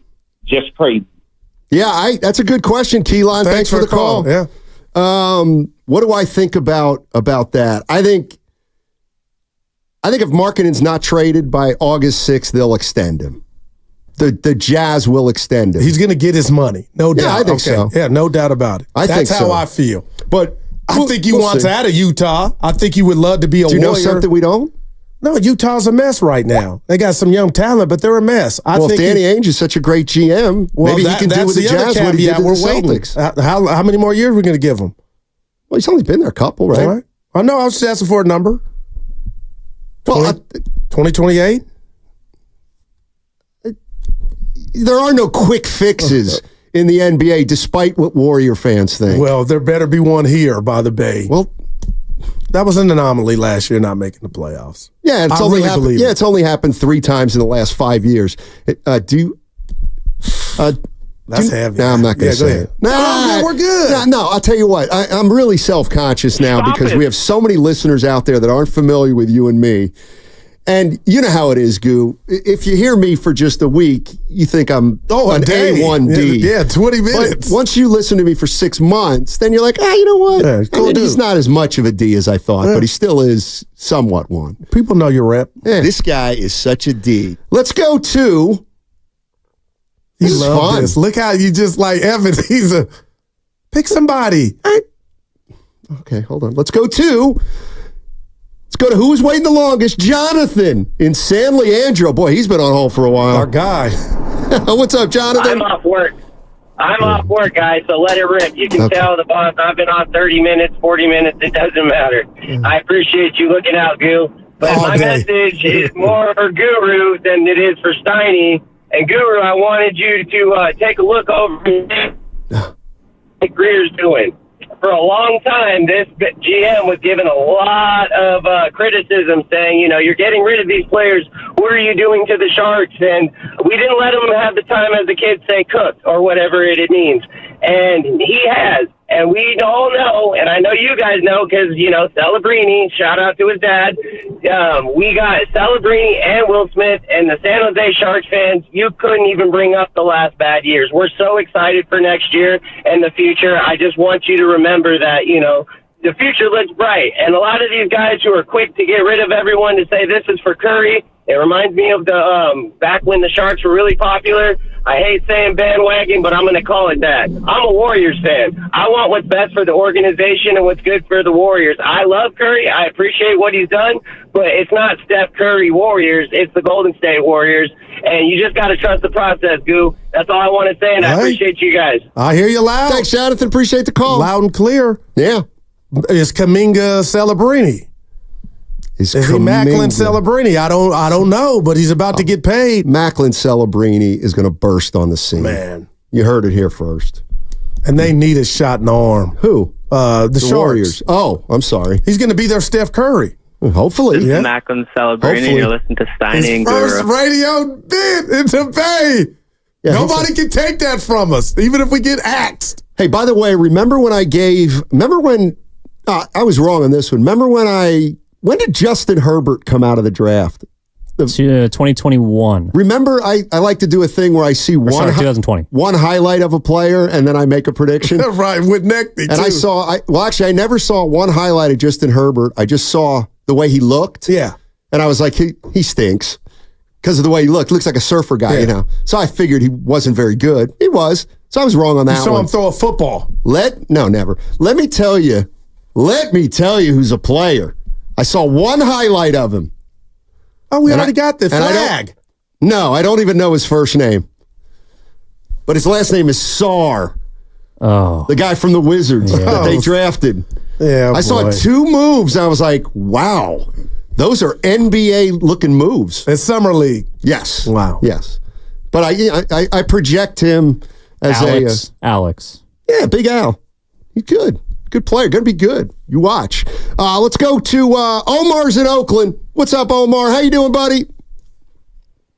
Man, I'm doing good, man. My Celtics finally won a championship. I didn't call you guys for like a year when I was really hurt from 2022. Yeah, that's 2 years. Yeah, that was 2 years ago. But I had to rehab from that loss. But the thing is, I agree with you, Stein. You're right. You had a point when you talked about earlier that winning 2022 was like the icing on the cake because it was unexpected. The Warriors didn't expect to have a championship team, and they really didn't have a challenge in the Western Conference. It really was Memphis, and then John Moran got hurt for 2 games. Dallas was no challenge, and we know they beat the Nuggets 4-1. Jamal Murray wasn't there, and Boston was unexperienced, but nobody expected the Warriors to win that. So I think that kind of messed up the previous 2 years because it built up expectations that weren't there, and Mike Dunleavy didn't capitalize on Jordan Poole, and he didn't capitalize on the Chris Paul contract.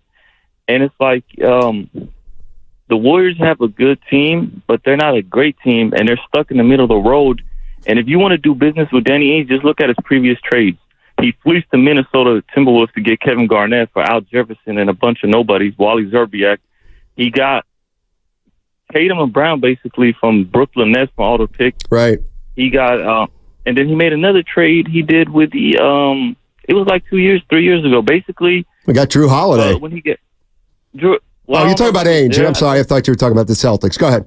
Yeah, but basically, like, I'm a Celtics fan, so I know Danny. I don't know him really well, but I know he's not going to do a fair trade. So if he does a trade with the Warriors, it's going to mess up the Warriors in the future. He's going to get Kuminga and Podolski, and the Warriors is going to be left, like you said, 2-3 years down the road, and no picks, and they stink, and you don't want to be in that position. Appreciate the call, Omar. Although I will say this. Thanks, Omar. Appreciate it. Congrats. He's a Celtic fan. Well, it was interesting that he said right now they're in the middle, which stinks, but you might be lousy in 3 years. Well, some people think being lousy is better than being in the middle, because at least if you will not have traded your picks, you'll have picks to either use or to trade for assets. If that day comes that nobody wants, Donnie, to trade Curry, I think you still can get a haul. Yeah, I don't. I was going to come in talking about that today, but I thought, we'll save it. What? Okay. Here's what I would love, what's the skinny on that? Okay, here's what I think.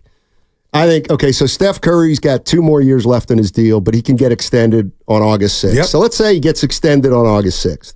So he's going to go into the year with 3 more years left. I think at that point, if let's say the year goes sideways this upcoming year, and Curry's sitting there with, 1 more month and a half till the season's over, and then 2 more years left, I think you could get a haul. The longer you go, well, that's and I also think you risk not being able to get a haul for him if you hold on too long with this idea that you got to get him the 5th, because at some point his skills are going to diminish to the point where we all can see it. Well, and a contender, I could absolutely see a scenario in which we come to the trading deadline and something's happened with the team and they think they can win it. Now they think they can win it if they got Steph Curry. But the good thing that they're thinking is if we trade for Curry, we don't just get him for the rest of it. It's not like a rental. We still have him for a year or two. So we'll have this year to go for it and next year and maybe the year after that. But the minute Curry starts to noticeably decline, boy, then I don't know how much of a haul you can get when he's 37. Yeah, then that's a nightmare scenario. So I know I get mad at you like it's not your fault, but when you hear that and you talk about this first half next year leading up to the break, if somehow we got off really bad and funky, Stoney, Curry would probably go to them knowing just what you're talking about. I don't want to do this when I can't help or I'm a shell of myself. I want to do this to wherever I go. I could actually help them. Yeah, see, and we talked about this a little last week, and this is the way I feel like it goes, is there's no doubt Mike Dunleavy has talked to Curry.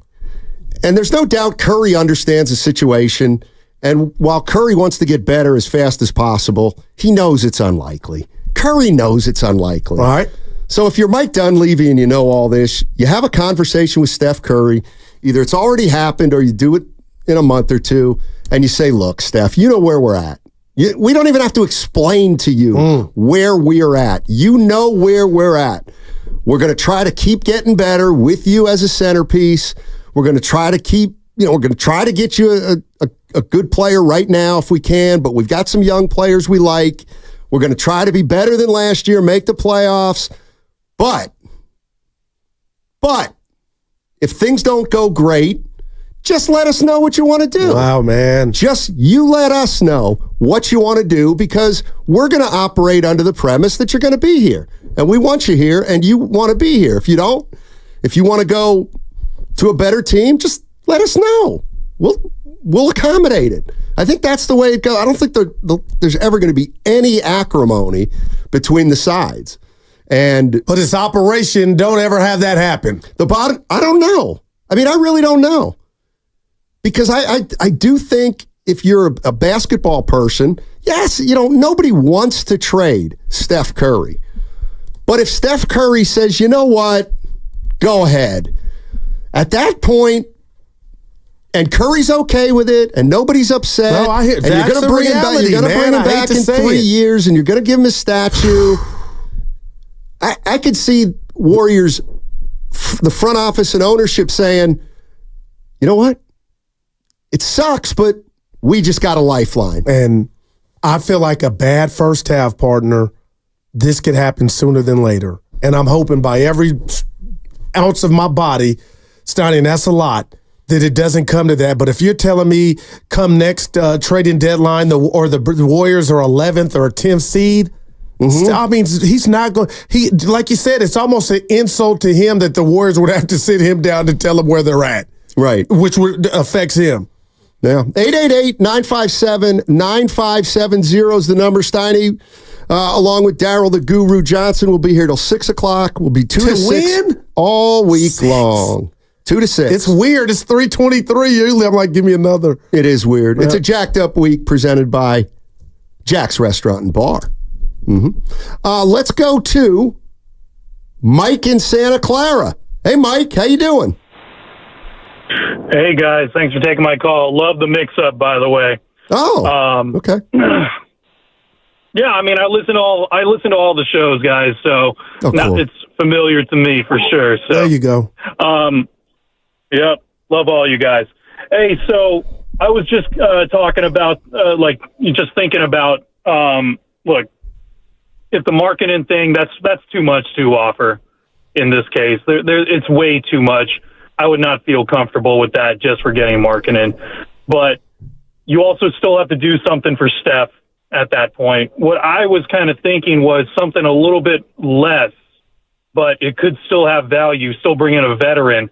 And in this case, what I was thinking was maybe offering Looney and GP2 with maybe a couple second rounders for someone like Vucevic in this case. I like him. Who does have the veteran presence in there, and he still offers that big man presence as well. So just your thoughts, guys. Thank you. Goo? I've always been a fan.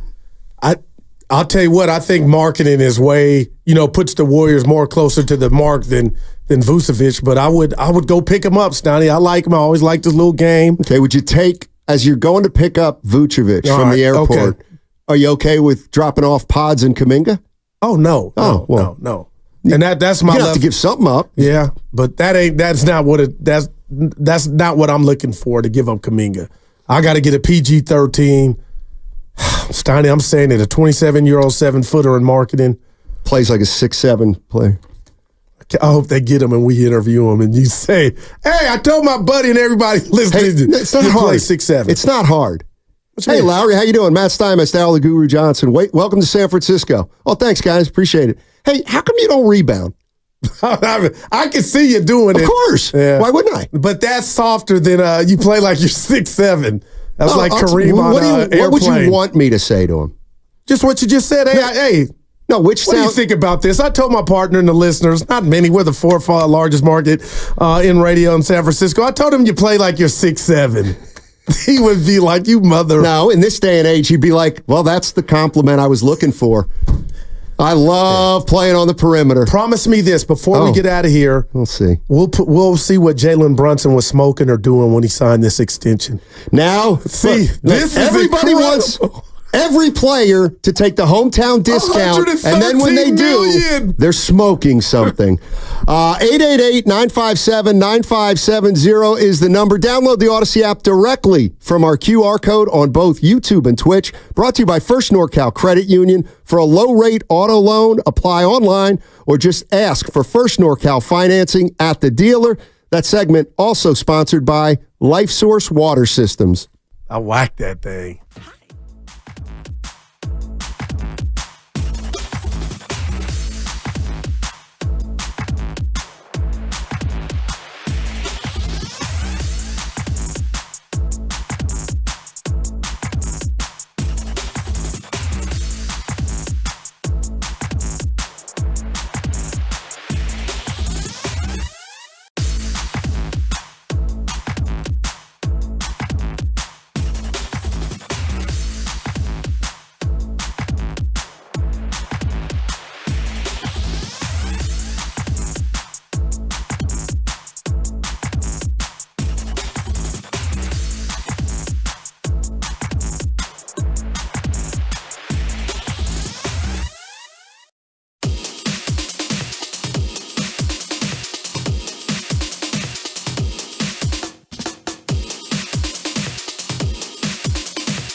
Hey, Dub Nation, it's Kevon Looney, and you're listening to Willer and Dibbs on 95.7 The Game. All right, Matt Steinmetz along with Daryl the Guru Johnson in our new slot for the rest of the week. 2 to 6. What I said. 3:30. We'll go to 6. 5:55, I believe. 5:54. Oh, we started early anyway. I got a stat for you about Just a couple minutes. I got a stat for you about your favorite player, Lauri Markkanen. Yeah. You know the per 36 stat? Oh, boy, yeah. It just measures everybody's numbers if they played 36 minutes a game. Gotcha. Pods is every bit the rebounder Lauri Markkanen is. You could probably add 10 or that's you and Evan's thing. Because I love that. Pods he knows he's smart. Yeah. But we could probably add 10 more dudes, Kuminga, onto that list that Pods is smaller but get more boards. If we went around the league with that, Pods would be averaging. Like, I don't get it. It's hard. What don't hustle, you get? Desire. Markkanen doesn't rebound. Pods Kuminga does. neither. Why not? Kuminga wants to get out on the break. Exactly. But somebody's got to tell him, big boy, you got to come back and get some of these boards. You know what, Evan? If you could do me a favor, if you could do me a favor, can you check James Worthy's rebounding numbers? And I had another one I was going to throw to Evan. Who? Scottie Pippen. Okay. All right, if you can, Evan. I guess. I don't remember Pippen leaking out like that. Oh, wow. Uh-oh. Worthy only averaged 5 rebounds a game for his career. It was a different era. Well, it was tougher to get boards. Why? Because it was thick down there, and let's be honest. Didn't Moses average like 18 one season? Yeah, and Rodman this is not never against averaged Pods because I love him. It's Daryl's boy. Yeah. Is it easier to get a rebound in the league now than ever with the 3-ball? Just going wherever. Well, it's easier for perimeter players to rebound. I mean, I would think. And maybe Kuminga would tell you that, dude, I'm down there, and they're down. You know what I mean? But he's not down there. It is tough to rebound from the hash mark. Dude, you're in your bag a little bit. Let's go to Coach is in Vallejo.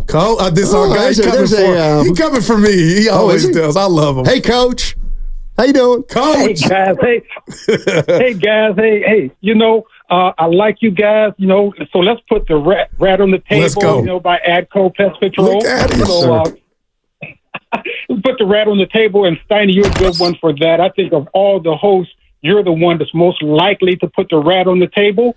So first of all, before I get into Pajinski, who's a rebound stealer, so let's talk about why. Let's talk about why, really, they would rather have Pajinski than Kuminga. You're talking Utah, okay?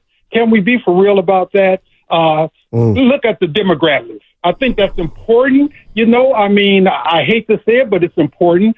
I would even hate to see Kuminga have to try to spend his career in Utah, okay? So, I can understand that. But for as Markkanen is concerned, I'm not sure I would even trade Kuminga straight up for Markkanen. Markkanen is not what the Warriors need. They do not need a 7-footer that's going to stay outside next to Steph Curry shooting 3-pointers, okay? And I want my big men to do big men things. I want my guards to do guard things. Now, if you look at Pajinski's defensive rating, if you look at the rating, he's one of the lower ratings in the league because he doesn't guard guards, okay? He goes in, he gets the rebound, but the guard is out on top, the fast break, where our defensive guard is supposed to be stopping him. Okay, so, the Pajinski he shot 63% for the whole season from the free throw line. That's Shaq-type shooting, okay? I mean, that is horrible. So where this Pajinski superstar stuff and this high IQ stuff, I don't see it. He didn't average 10 points a game, but he did average 25 minutes a game. That's horrible. So let's put the rat on the table. Let's have honest conversations. No, Coach, I hear you. Like I said, I hear you. Kuminga, you know what? I would give Kuminga and Moody, first of all, the Warriors are going nowhere next year. Let's be honest. Let's put the rat on the table again. Give Kuminga and Moody the first 30 games, okay? Then you'll know what they have. Give Kuminga and Moody the first 30 games, and at that point, the Warriors can evaluate exactly what they have in them instead of snatching these two young guys in and out the lineup the way Kerr's been doing. I don't work for the Warriors, so I can say Kerr's done a lousy job the last couple of years coaching this team. He has really done a lousy job. And I know some of you, you got to keep a job. I'm 69 years old. I'm retired, so I can say this. Kerr needs to give Kuminga and Moody 25 minutes a game for 30 games. Then we'll know what we have. Thanks a lot, guys. I appreciate it. I love you good both. stuff, Coach. Thanks, I'll tell you Coach. this. Appreciate it. I don't agree with everything, but he lived up to his moniker, Steiny. I know what he's trying to say, but I'll say this. Kuminga, if not traded, is going to get that 30 minutes. There's no doubt about it. And if you were to poll me, you and Evan and the listeners, who I think the starting two is, Steiny, I've been sleeping on it. I don't think it's going to be Melton. I think right now, if they stay as is, it'll be Moody. I don't know who it's going to be. I think he'll get the first crack at it. Yeah, I don't know who it's going to be. And I don't, that's not a pressing issue for me. Man, who starts? They ain't going nowhere. See, when I think of Podziemski, I think, well, okay, here's how I'll start. I'm listening on Friday, and I heard Willard and Kruger talking about Kuminga. And Willard... Well, no, Kruger was with me. You heard him and FP. Oh, it must have been it was Thursday. It was Thursday. Okay, it was Thursday. Anyway, Willard said, I don't see Kuminga as an all-star. Oh, okay, or maybe one all-star, but not multiple. A perennial all-star, correct. All right? And I get some of that. I was sitting in my car saying, interesting. I wasn't necessarily agreeing or disagreeing, but I think most Warrior fans would disagree with that. They think Kuminga's going to be better than that. Now, fast forward to Podziemski. There's a lot to like about Podziemski. I get it. But how convinced are we that he's going to be a difference maker? I don't know that yet. And that's I feel like you're one of the fairest dudes. I think you're fair. And what, Coach, the numbers are the numbers, Steiny. Do you think Podziemski's like the media, or is this some type of creation making him bigger than he is? Because when you take charges, Coach, and you rebound, that's half the battle. So I'm not mad, but I understand that sentiment is out there about Pods. I don't know, Steiny, can he get better? And I got to give him credit for saying, I played 1 year, I ain't playing in the summer league, and he's working on his offense.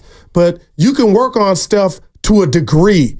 So I do wonder if Pods has hit his ceiling, Steiny, and can he be a starting two? Because if you are, he is right about that defense, Steiny. I see guys coming at him. Yeah, 888-957-9570 is the number. A report earlier in the day from Shams Charania of The Athletic basically gave us a little clarity on the dealings between the Warriors and the Utah Jazz. According to Shams Charania, Danny Ainge wants multiple young players and multiple picks. The Warriors are willing to give up Moody and multiple picks. In general, I'm out on the Markkanen talk at this point. If that's really the gap between getting Markkanen and not getting Markkanen, I'm going to walk away for now if I'm the Warriors, and I'm going to go to battle with this team in October and see what we got. Yeah, and you said that earlier, Steiny, that you feel like this could run deep into next season to the trading deadline. Let me throw this one by. I think this is interesting because one of the things that I feel like with Pods is I don't know what he is down the line. Somebody on the Xfinity mobile text. Yeah, I'm looking at it. Mobile phone line, text line. Pods could develop into a Ginobili type sixth man. Huh. Interesting. Goo. I won't, what do I say? I won't rob him of that. But offensively, Ginobili's repertoire compared to what he's got right now, it would need some growth. Yeah, no doubt about that. But Moody, Steiny, I think, is better at the game of basketball in all facets. Now, is he having more of an impact than Pods? No. And that's why Pods got that shine last year. So I would like to see Moody get the first crack at the starting two and see if, what he can do. And Coach would be happy in regard to those 30 minutes. But, Steiny, it is, I don't think we say this enough. When you're talking, I don't think Kuminga could be that all-star unless he gets traded or out from underneath Draymond and Curry. Does that sound ludicrous to you? Like Wiggins? Yes, it does. It does. But because if the kid's an all-star and he's good enough to be an all-star, my question would be this. It's got to run through Kuminga for Kuminga to be the best. What do you mean run Like through? he's got to be one-on-one. Like if he went to then that's like never gonna Detroit, happen. he would 25, 26 points a game. I notice you never talk about making other players better. Wow. I'm not even going to front like I wasn't, like that means something to me. But like I don't think he can do that being the I don't think he can do it anywhere at this point. Oh, damn. Now, maybe down the line he can. I don't know. But here's what I think's interesting. And maybe we know the answer to this. And maybe I'll bring in Evan here. Why do we say, like, if I just said, hey, who's got a bigger upside, Pods or Kuminga? What would you say? Oh, Kuminga. Why? His body. Okay, his body. Okay. Yeah. Well, Pods is getting stronger, by the way. No, I'm talking about length. Okay. Power. What else? Ability to come downhill. He's a mismatch. Athleticism. Yeah, thank you, Evan. That's it, though. Yeah. That's it. Ooh. As far as I'm concerned. Like, what is upside? But height and athleticism are, I feel like height's number 2 to athleticism. He's longer, stronger. Okay. Great. Does he utilize it to his advantage? On some nights he's done, yeah. I know. But on some nights he does, They're both about 21, 22, aren't they? Dude, there are nights you watch Kuminga play in your jaw. You got to pick your jaws up off the ground. Right, because of dunking. And ability to what?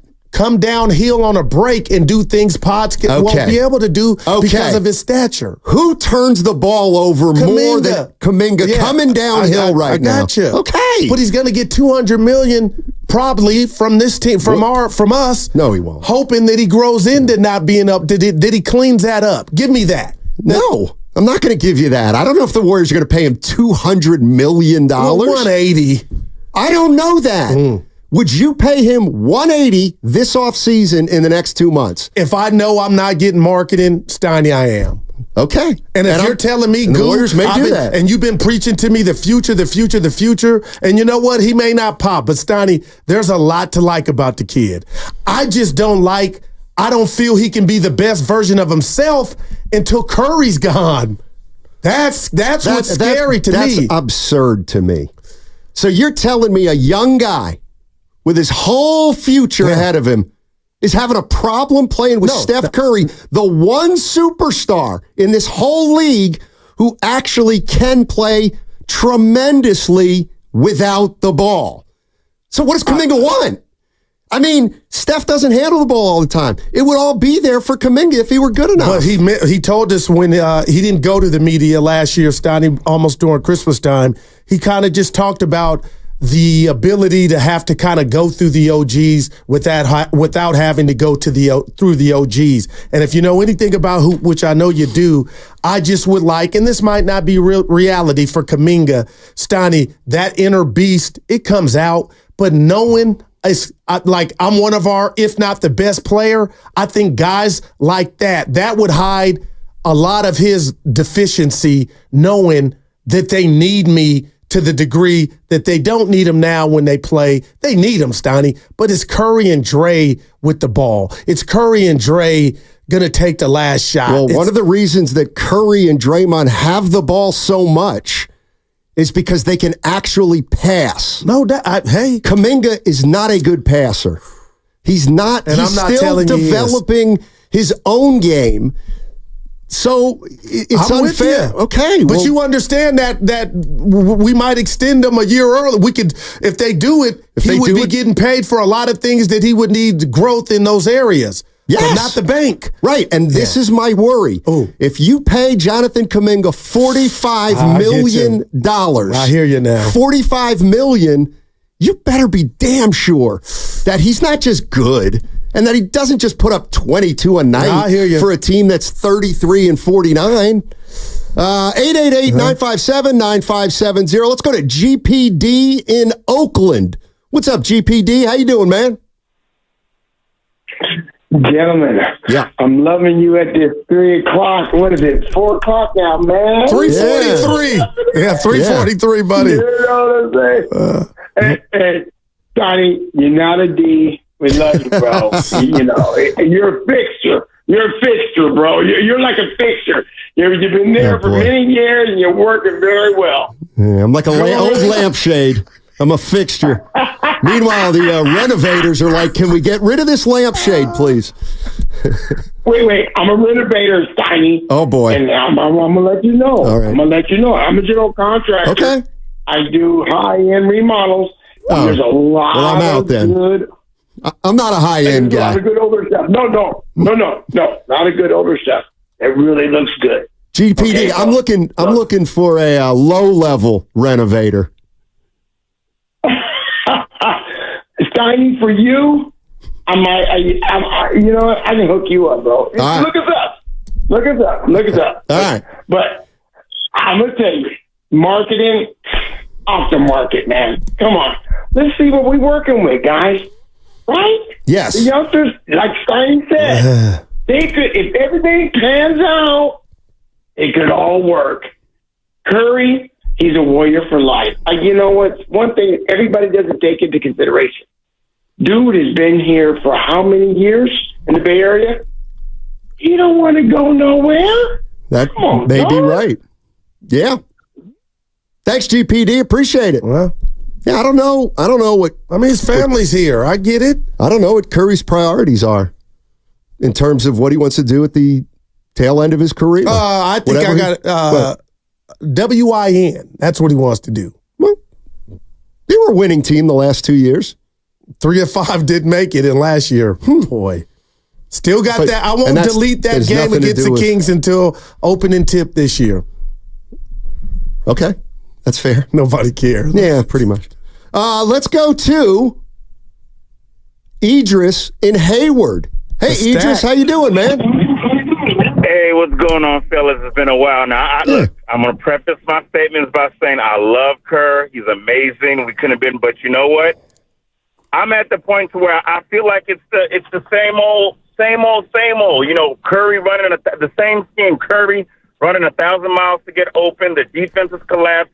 The young players never get no play. When somebody gets injured, they actually play and they do well. And then as soon as they come back, it's like look at Belichick and the Patriots. We know what Belichick is, but he had to step away. Imagine what would Clay left, right? Imagine if we had a different coach, or just I don't know. But it's like I just feel like we need something for these last 2 or 3 years of Curry. I love Steve Kerr, but I think the same old is not going to work where they're at right now. That's just my take on it. God bless y'all. Keep doing a great job. Take care. Yeah. He takes a lot of heat, Stein. He don't need. I'm just talking about Coach Kerr. He's never, since he's taken over this job when they were babies, basically. I call them babies in 14, 15. He's never had to coach depend on youngsters.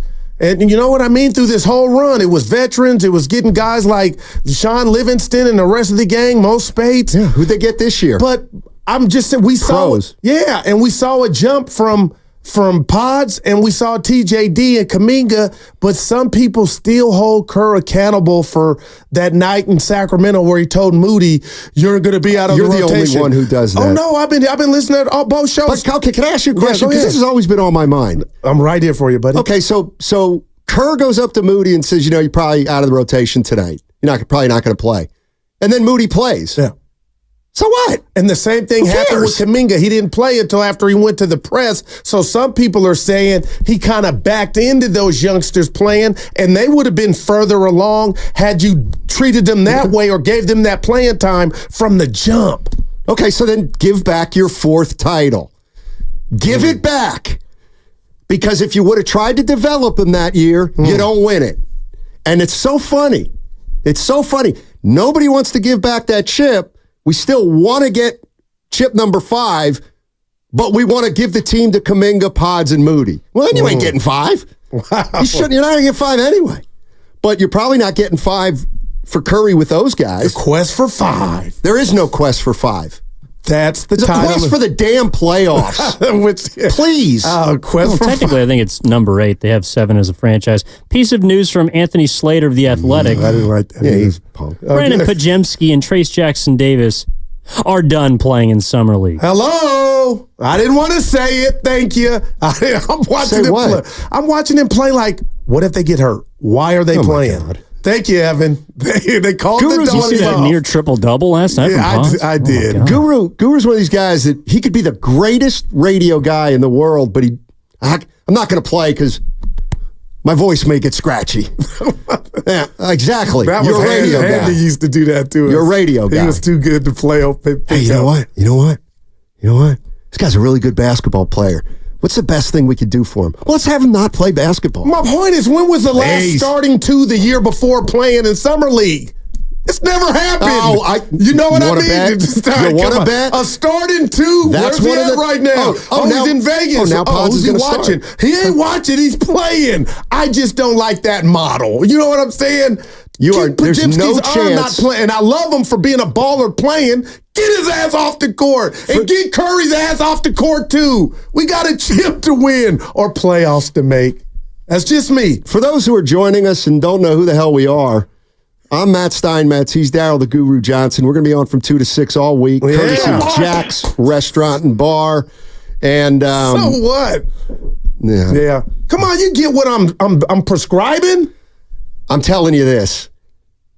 If you don't know Goo, he said something just a minute ago that I guarantee you it's wrong. I just guarantee you.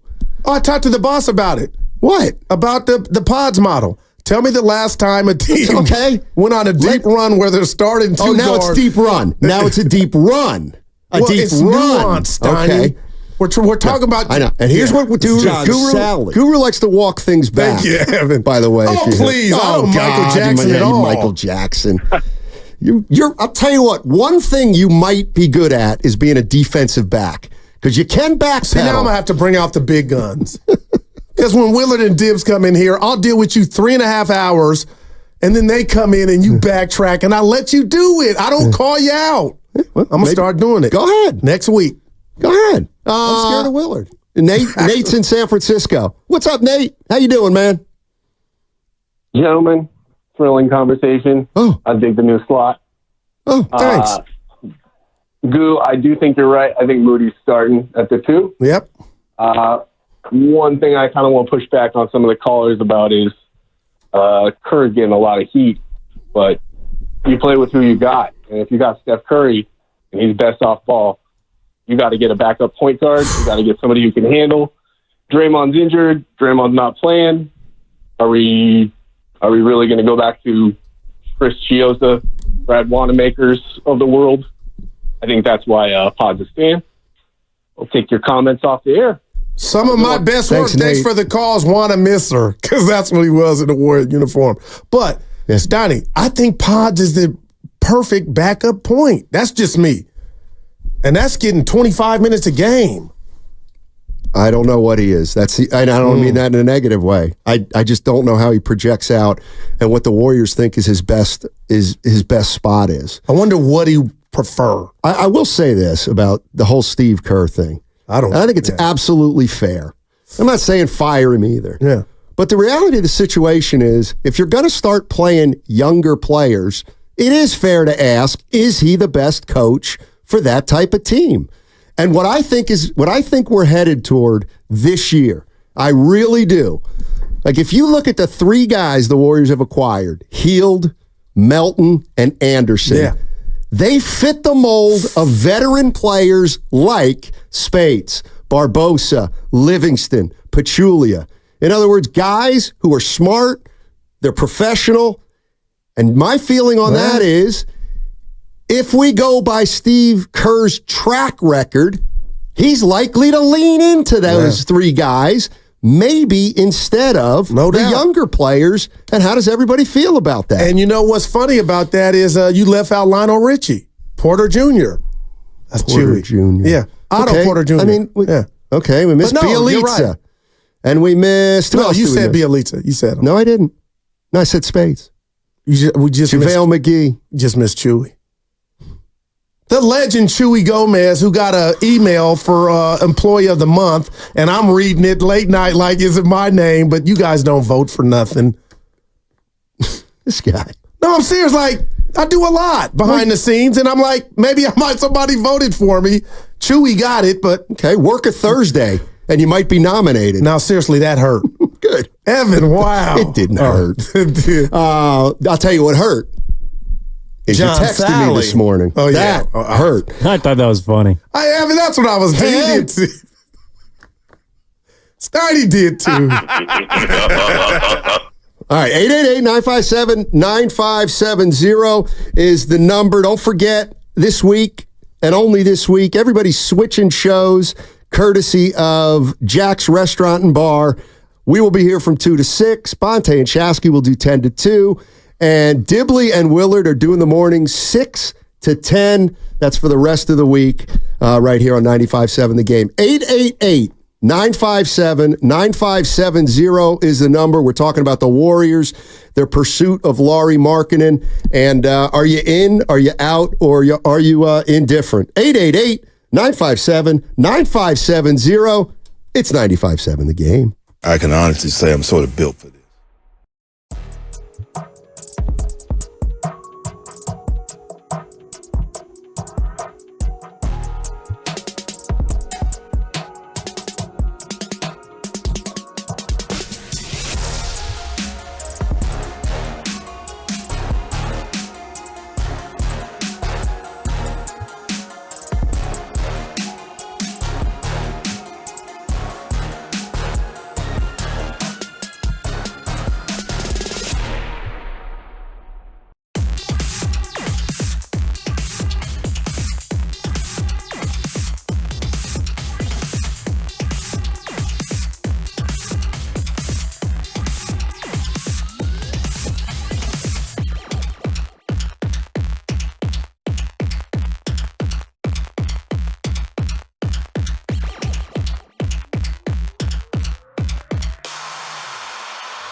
This is Macklin Celebrini, and you're listening to Steiny and Guru.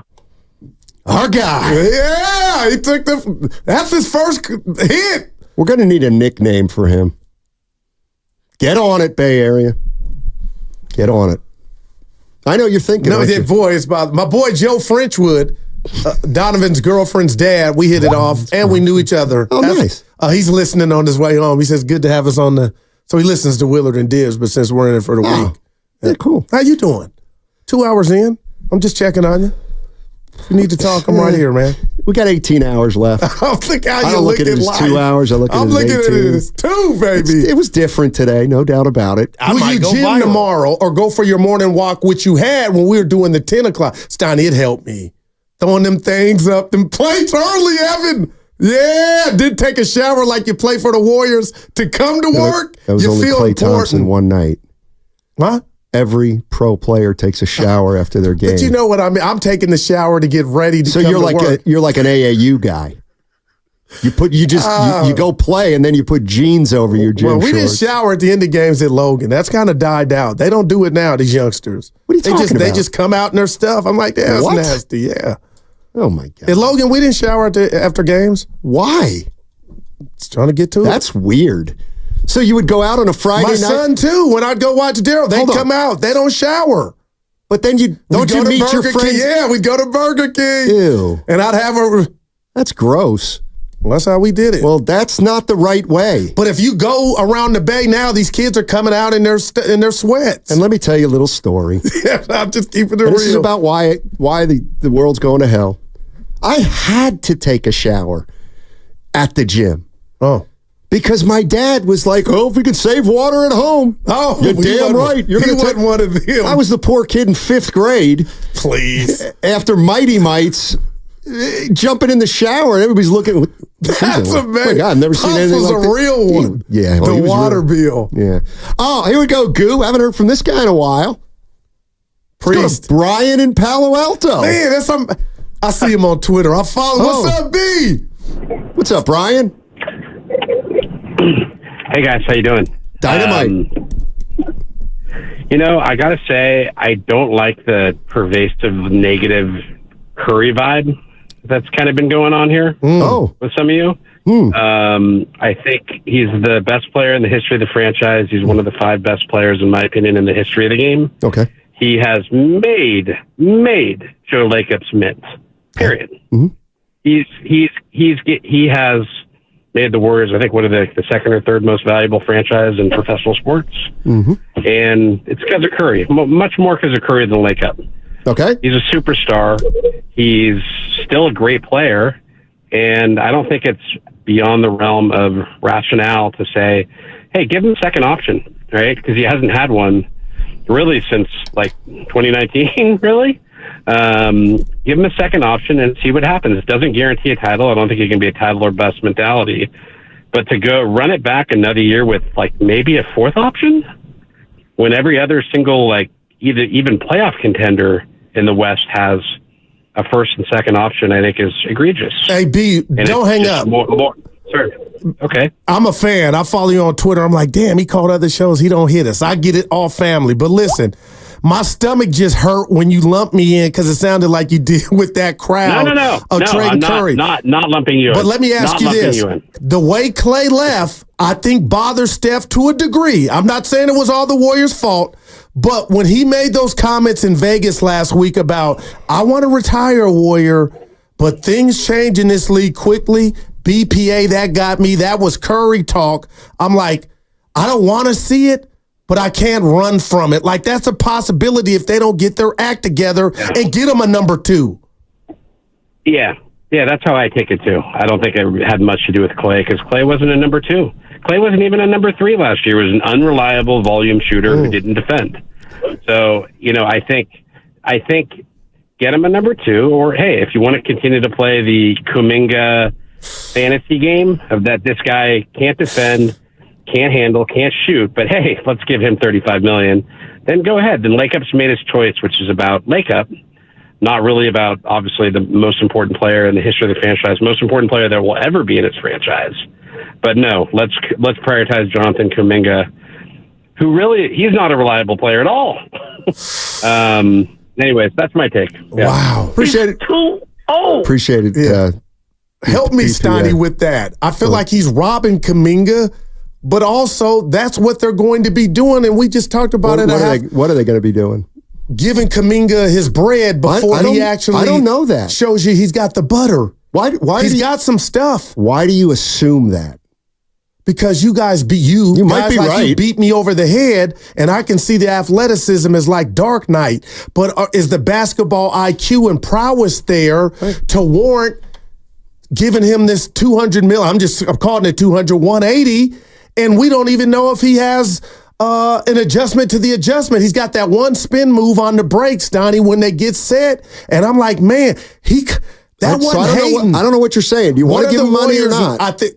That's where is he the number 2 or not? I'm not. That's why I want Markkanen or PG-13. I understand that. I don't necessarily disagree. If you're asking me, do I pay Kuminga? I probably not. And the reason you cannot pay Kuminga this offseason, to me, is because now you can look at every player in the organization and say things have changed. Okay, this not to interrupt. Period. Then who's your number 2? Who cares? This year? Yeah. It's going to be Kuminga then. It's got to be. It just has to be. I don't know if he's going to be their number 2, but he's going to be their second leading scorer. He's going to have a damn good crack at it. They would love for him to say Kuminga's our number 2. Can he hold up his end? This is the most pressure on him on Kuminga since he's been awarded. Not if you give him $190 million. Not if you give him $190 million. The way I look at it is this. After they won the championship, they paid Poole and they paid Wiggins. The following year, they ran it back. They won 44 games. The biggest mistake they made was thinking, well, let's just run it back again because we still think we're that kind of team. And then they paid Draymond. Okay, and then they went through another year. This one, they didn't make the playoffs. Okay, Clay's up for an extension. They basically said no. Okay, so Kuminga is now up for the same extension that Jordan Poole got 2 years ago. All you have to do with Kuminga is say, sorry, things have changed. They've changed. Right. You saw us just get rid of Klay Thompson. We are not paying you this summer. Well, what if he goes in the tank? Okay, he goes in the tank. Then you know you shouldn't have paid him in the first place. But you're 0-2 with 2 guys. What do you mean? From production standpoint, Poole and Wiggins, I'm paying them a year early, and then they. So why would you pay Kuminga a year early? But hey, that's what I'm saying. I got both hands up. They can do whatever they want, but if they want to say things have changed to Kuminga, they should say things have changed. So, and you know what? Here's the other thing. Oh, Kuminga, they still have his rights. If you don't extend him this year, he still has to play next year. And then guess what? He's a restricted free agent. Yeah, but he can. I'll just say do what? Today's athlete, you're right. They got the rights, but they can let it be known. I want out of here. Good. And then that's bad for everybody involved. Good, but is it? I don't like if a guy doesn't want to be here, it can be addition by subtraction. Here's the other thing that I would just say, and we're just getting to know Mike Dunleavy as a GM, and I don't think we know anything about him, to tell you the truth, because I can't differentiate what Dunleavy is and what Lacob is. I don't know if that's good or bad. Exactly. But I know this. Mike Dunleavy, the player, wouldn't overvalue athleticism. He just wouldn't. I don't think. I think Mike Dunleavy's more about, do you know how to play the game? That's the first thing you got to do. I might be wrong. I don't know. And I'm just going back to Coach and Vallejo. I like him, Steiny. I don't want to pit player against player, but let's just be real. And there's not a bad answer. I have mine. Who do you think's has a better IQ for the game as a whole? Pods or Kuminga? Podziemski. Yeah. But I got to tell you this too. I don't think Podziemski's some overly cerebral player who really knows the game. I shouldn't say that. He knows the game. You got to give him credit, Steiny. He's made a hell of an imprint. I think he makes a lot of mistakes, to tell you the truth. Right, but he's a rookie. Right. But he does more good than the mistakes. Yeah. But I would never. He might end up being a smart player. I don't think he's necessarily the smartest player on the team right now. I think he's good. I think he's fine. To me, if Podziemski's on my team and he had the rookie year that he had, there's no decision. Just bring him back. The other thing is, and I know you were talking about this, but you're in for not a rude awakening. I was about to say but you keep saying, I want to know. I want to know who's start. Steve Kerr last week said, we have 3 open spots. And I wanted to jump out there, and he was being real.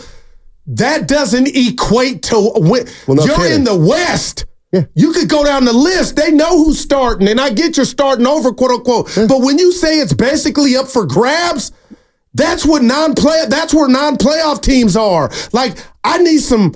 It's not his fault, but it's a sign of the times of where we're at. If you got 3 positions possibly up for grabs, they do that in college and high school. You look at every Western team that made the Western Conference team that made the play. Oh my, they don't have openings like this. Help wanted. No, that's not Steph. That's why I'm saying I feel the organization has let down Steph in that aspect. If you're telling me you're going to camp with those many jobs, openings, that don't help Draymond and Steph. They probably cussing the team out behind closed doors. I'm glad you brought that up.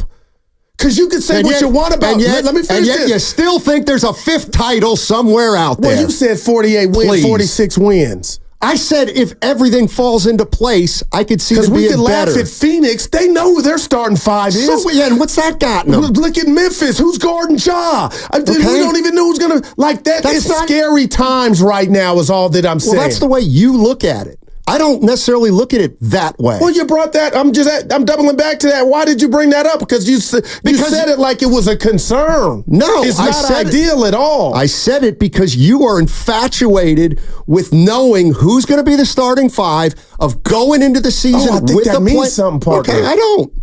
So you think this is okay? It might be okay for a NBA champion. They're not a contender right now. Sorry, they're not. They're just not. And you know what? What's so difficult about, okay, we got Steph at the 1, who's at 2? Well, they've got 3 choices. Okay, who's the best? I don't care who starts. Give me the best guy at 2 to start. If it's Melton, it's Melton. If it's Podziemski, it's Podziemski. Yeah, but the point of the jam is, Costani, 2-guard is very important. I'm not saying you're not saying that.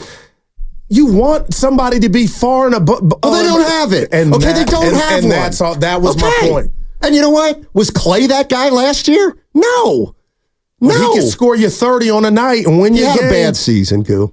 Again. He had a bad year. Okay. He was terrible. He had a bad year. 39% from 3. 39. And 18 a game. But you want to just fixate on all that's what it was. Wouldn't you if Moody started or Pods and got 39% from 3 and 18, we'd be throwing a party in the streets. They're not gonna be that.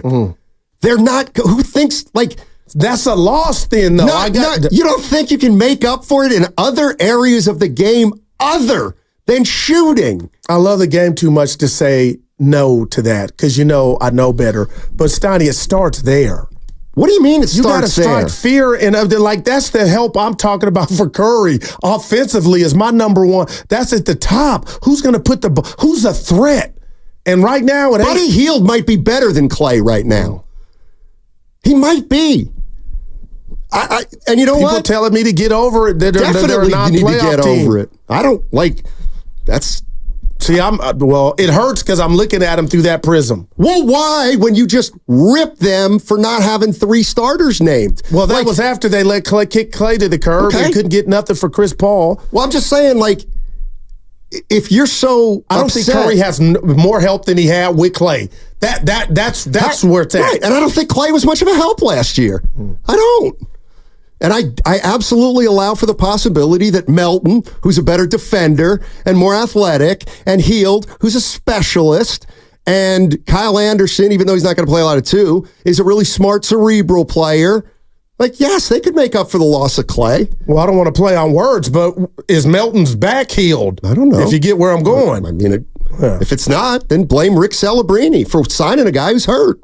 888-957-9570. Let's go to Bobby. Bobby's in Oakland. What's up, Bobby? How you doing, man? Hey, good. How you guys doing, man? Doing well. Had a good time at the summit. Oh, cool. All right. Thanks for coming, man. Yeah, and Brewer had a chance to meet you real quick. You both know Phil Handy. So, my guy. Hey, Yeah, good to see you guys in action. Hey, I was calling about this marketing. You know, sometimes the trades you don't make are the best ones. Yep. And I'm in the camp. I'm gonna stay away from. I want to stay away from marketing. I'll tell you why. And the number one option, yeah, he can get you 24, 25, but looking at his history, I don't remember off the top of my head. I think he's around 15 points a game. And you give up all that draft capital and everything else day and age wants or what you can negotiate. You look up in the box score, it's about 15 points a game. Man, that's a scary thought. So I would try to stay away from him. Just go on with the team that we have, see what exactly we got. And then if a good trade comes up, then, you know, you can make it then. But I kind of would stay away from marketing, but get you guys' thoughts on that. So, yeah, 2028, 2029 on your watch with that. You too, Stoney. If you guys are saying just – because you're telling me they're a non-playoff team. Right. So you're okay with 2 years in a row? I never said that. You just said it a minute ago when I was saying – I said if everything falls into place, they can be better than this past year. So go to camp, put the best team out there, let the season play out. If something goes wrong or if you're not as good as you think, why can't you make moves then? I don't understand. I don't understand why. Like, I don't think this team right here and right now is discernibly worse than last year's team. They may not be a 46-win team. I may be off. Somebody may get hurt. If Steph gets hurt, it's over. If Dre, whatever. But my point is this. It's like I see absolutely no rush to do something right now if there's not a deal out there that you love, that you absolutely love. And my only point to that is, okay, let's say you get off to that slow start you talk about. What you need might not be out there, even if you feel, you know what I'm saying? Like there's a risk involved. I think there's always guys out there. I think you could probably trade for Zach LaVine yesterday if you really wanted to. If you wanted to, I bet you could get Vucevic if you really wanted to. Now, you giving up 3 first-rounders for Vucevic? No. I wouldn't. Yeah, I mean, well, wait a minute. I wouldn't. Vucevic would make you better now. I wouldn't give up 3 for him. What about LaVine? I was looking at his medicals over the weekend. He might have some chronic. Shout out Dr. Dre and Snoop. He might have some chronic stuff going on with his body. Murillo in Petaluma. What's up, Murillo? How you doing? Hey, guys. What's up? Hey, talk to us. No jokes today, I promise. So, Guru, remember my first phrase I brought up here the first time I called you guys? The root of all suffering is attachment. Buddha. Let it go. Hey, listen, I think Dunleavy has done a good job with the situation that he has, because the word I'm going to bring here is pivoting.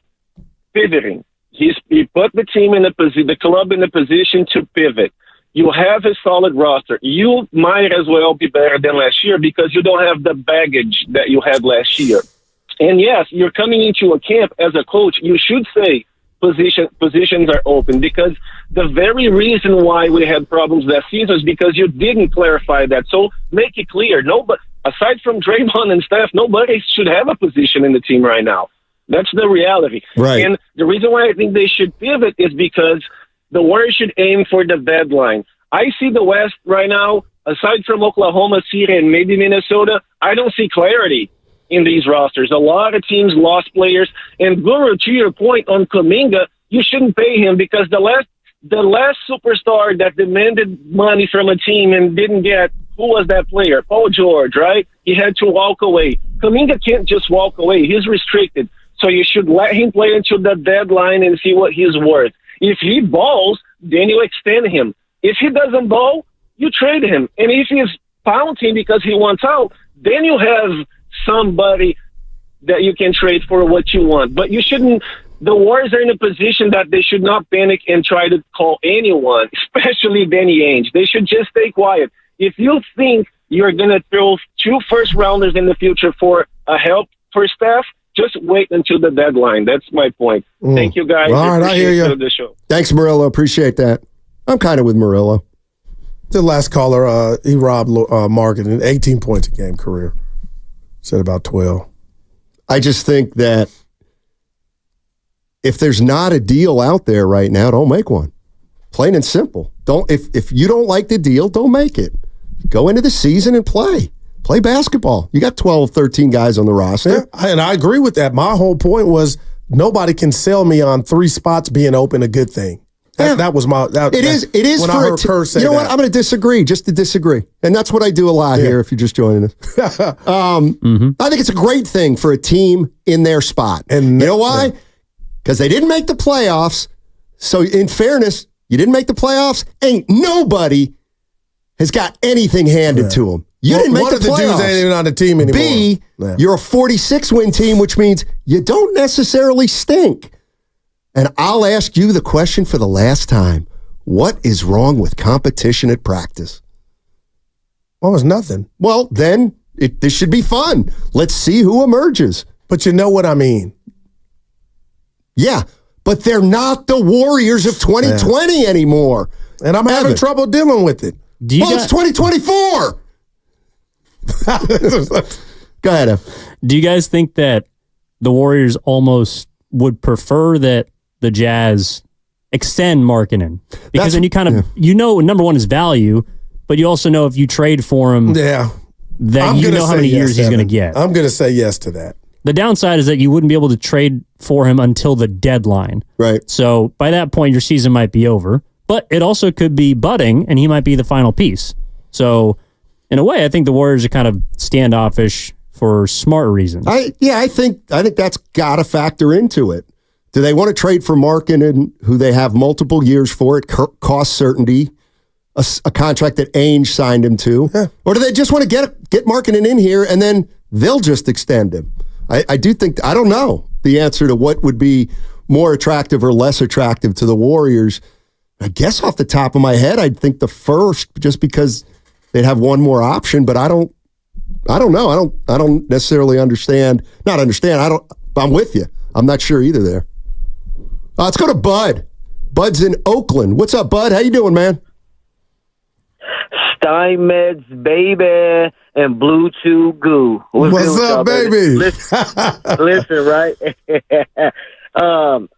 Goo, you actually kind of touched on something when you said, Kerr, he plays with the veterans. He kind of inherited the veteran group, and that's kind of, where I'm at with it. Because there's this connotation out there about Steve Kerr, about people saying, he can't develop the young guys, which you got to understand. Mark Jackson did help develop Curry and Clay and Draymond and them. He's the guy who groomed these guys and got them to the level. And what I always tell people is Steve Kerr showed the guys how to win. He's played with 2 winning coaches in his career with Popovich and Jackson. He showed them how to win. Now, what Mark Jackson did was show the guys how to compete.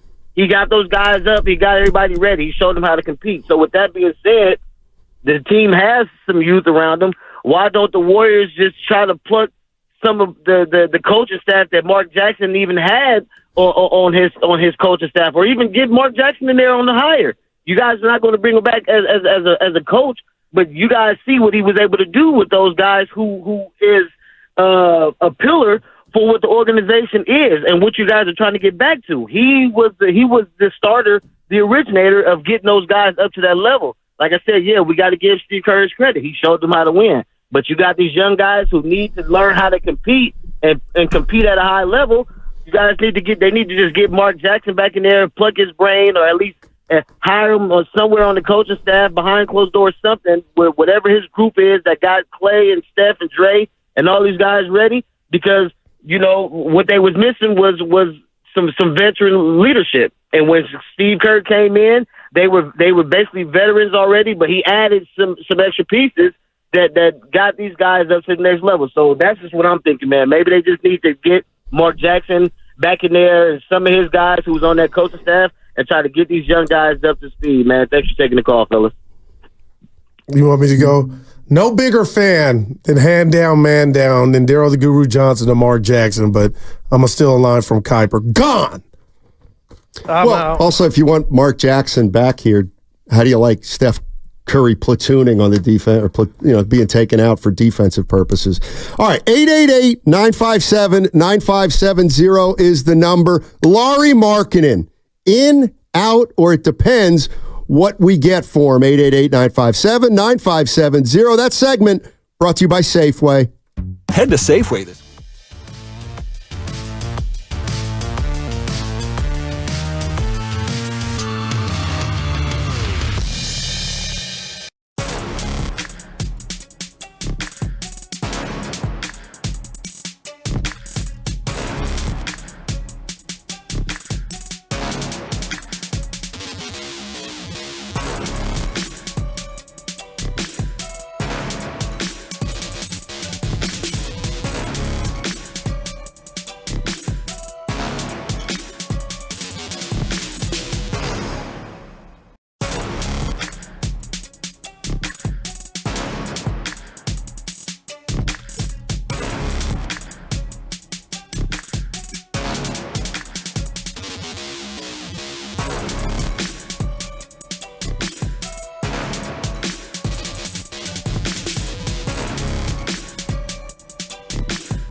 call him Stumpy. I mean, Steiny. I'm all jacked up with this time change with you guys. I'm going to tell you that, all right? Brought to you by Jack's Restaurant. Way to go.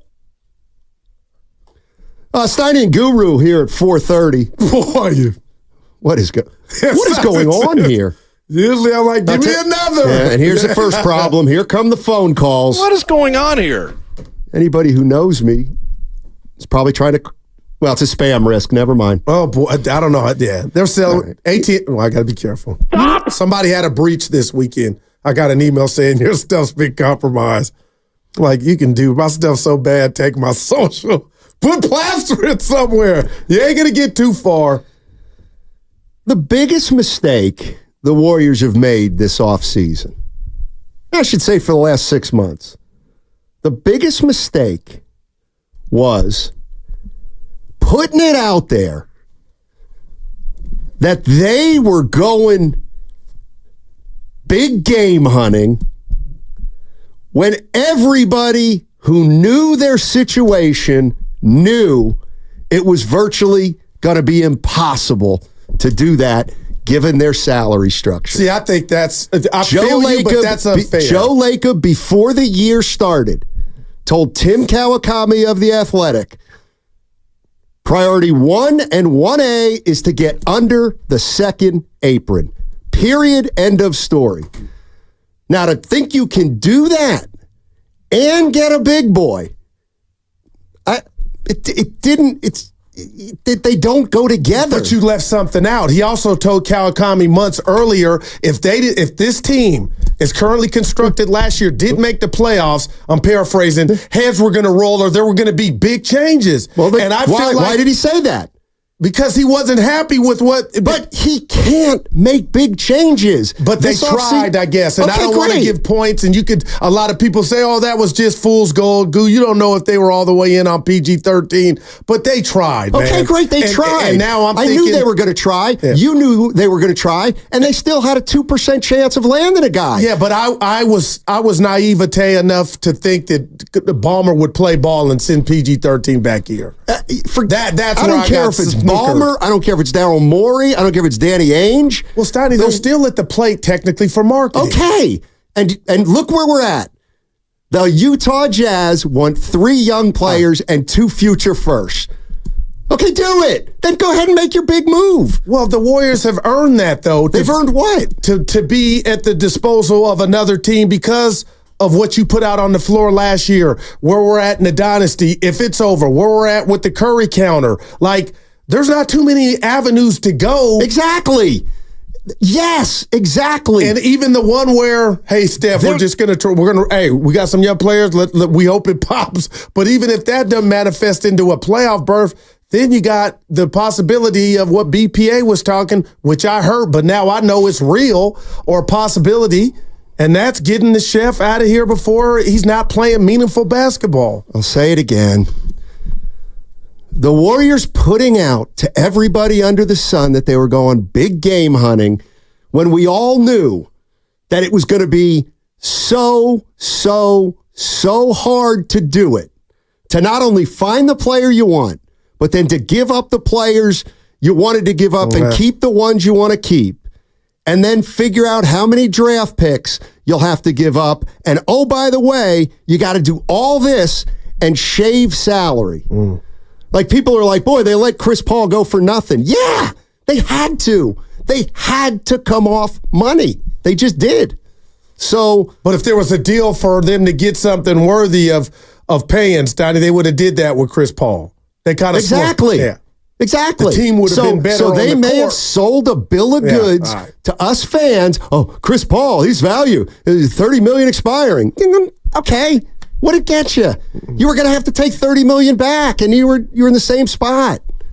And you know what? Big game hunting, and you come back with Lauri Markkanen? Okay. That's big game in the NBA? I don't know. 888-957-9570. Joel's in Berkeley. What's up, Joel? How you doing, man? Hey, I'm doing well. Hey. I'm not sure I'm digging the new time slot. I don't know, but whatever. It's fun to talk to you guys afterwards. I'm kind of tired. All right. Hey, I'm out on Markkanen, man. There's no way he's worth anywhere near what they're asking, I'm just out. I mean, he's fragile. He doesn't play a lot of games. The games he does play, I just got to say, if you gave Kuminga his minutes and his position in the Jazz's pecking order, Kuminga would be better than him. We'd be talking about trading for Kuminga right now instead of Lauri Markkanen. Kuminga needs 30 minutes a night to get a groove on and find out who the hell he is. And I think the same about Moses Moody. I think he's got potential to be better than Markkanen. But we don't know. We don't know what we have. I think Pods has got a great growth thing coming. I think Trace Jackson Davis proved at the end of the year that dude can play defense, and he is smart and getting better all the time. And we don't know any of what they did this summer or how hard they worked or what they worked on. I mean, remember how surprised we were when Jordan Poole came back and all of a sudden we were having pool parties? Yeah, never forget. That was a shock. That was a shock to watch him go from where he was to where he ended up. I mean, what if Kuminga comes back and is shooting 37% and has worked on his handles all summer long, and now he's like Julius Randle in the lane? He's got 18 moves before he dunks on your head. We don't know. And that's why there's 3 slots open, Guru, because we don't know who we have. I'm good with it. Yeah, I like how you said. If they said this is our starting lineup, it's DeAnthony Melton's in for sure, I'd be like, why? We don't know this dude. We don't. I mean, maybe he is. I hope he is. That'd be great. But you know what? We don't know. And I'm happy to admit that we have 3 open slots, and we're gonna figure it out. And I think the stuff we got is worth keeping until we know what it is. And I wouldn't give I would never trade anybody with Danny Ainge. I don't think Danny Ainge has lost a single trade in his entire career. Everything he did, people would say, "Oh, this is crazy! I can't believe he did that." And 2 years later, he's a genius. It's the same point. Yeah, I'm with you, Joel. Your overarching sentiments, I'm with. Here's one for you. You know, I like the per 36 stats per 36. Who's the player? Well, one guy per 36 minutes. One player I'm looking at averages 25 per game per 36 minutes. Another player I'm looking at averages 22 points per game over 36 minutes. The first player is Lauri Markkanen. The second player is Jonathan Kuminga. So at 21 or 22 years old, Kuminga essentially is almost the scorer that Markkanen is right now. How about the 3-ball? The 3-ball. Yeah, give that to me. The 3-ball is Markkanen is a 37.5% shooter, and Kuminga's, 32, 33. Again, he's 21 years old. Here's the other thing, and this is where I think people really got to be careful. And he brought it up. And the one thing is when we talk about injury, if anybody gets their guy hurt, they're. But I disagree with that, first of all. But anyway, here's the problem with Markkanen. If you bring in Markkanen and you pay him a lot of money, and he continues to play 58 games a year, you're not going to be good. Because then you go get your number 2 just for Steph Curry, but he's going to miss 1 out of every 4 games. That's a recipe that would have to change. For disaster. And Evan had a great point. Well, then you're going to have to pay him before. But if they were tanking Steiny, I'm not saying he's not a competitor. I'm going out there and playing. What are you talking about? But I do believe you wake me up the last meaningful game that Utah's had in the last couple years, and I just feel like it's easier for guys to sit out, especially when teams are tanking. And that's I don't like young players sitting out at all. Well, and that's why I'm curious as to why your radar hasn't gone up about Melton and his back issue at his young age. Because you're getting Markkanen to theoretically be your star. Yeah. Melton's just a player, a good rotation guy. Like, I see the value in Melton. If Melton's healthy, I think he's going to help. He wouldn't even be available, I think, if he was healthy. Maybe. Let's go to Markham in Stockton. What's up, Markham? How you doing, man? Hey, good. Thanks for taking my call. Sure. Hey, I just want to say, it's hard to find a 7-footer, and this guy's given us a good sample size, Lauri Markkanen, that is. I think, the Warriors front office need to get Danny on the phone and, work this deal, aside from Pods and Curry and Draymond, everybody should be available to match salaries, dump whatever they have to do. This is my guy. 7-footer, he's had a great sample size, guys. He's the perfect guy to play with Curry. He's never had a 7-footer for his. I mean, he's had Durant, and look what happened. They went 16-1. And yeah.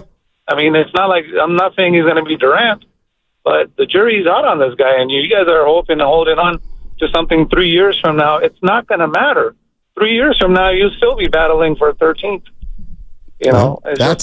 That's yeah. I like opinion. the call. No, I hear him.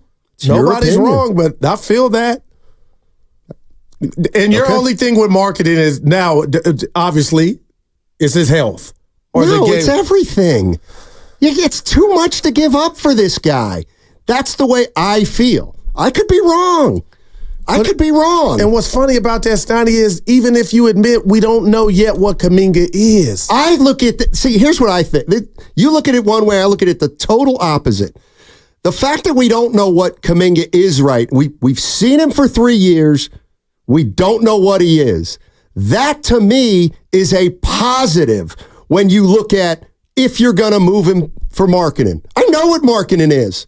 I know what he is. He's a scorer. He's a 7-footer that plays small. He likes to play a little more on the perimeter. He likes to put it on the floor from there. Right. Good offensive player. All right.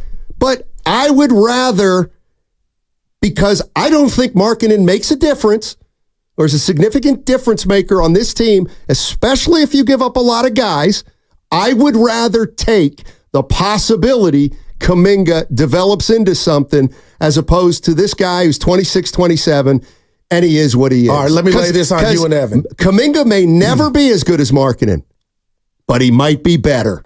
And Markkanen right now isn't good enough that I feel to make us significantly better, and so I'm not into that move. What about when Coach Kerr came out and said that they envision Jonathan Kuminga to be a 3? Okay, good. And he's been here multiple years, and that hasn't happened. Right. Are we so sure it's going to happen? No. Come open and that's a red flag to me that your team envisions you be doing this with all your gifts, and we're talking about IQ, fit, and smarts, and they really you're not ready to play the position that they envision you. What if he never grows into that? He will.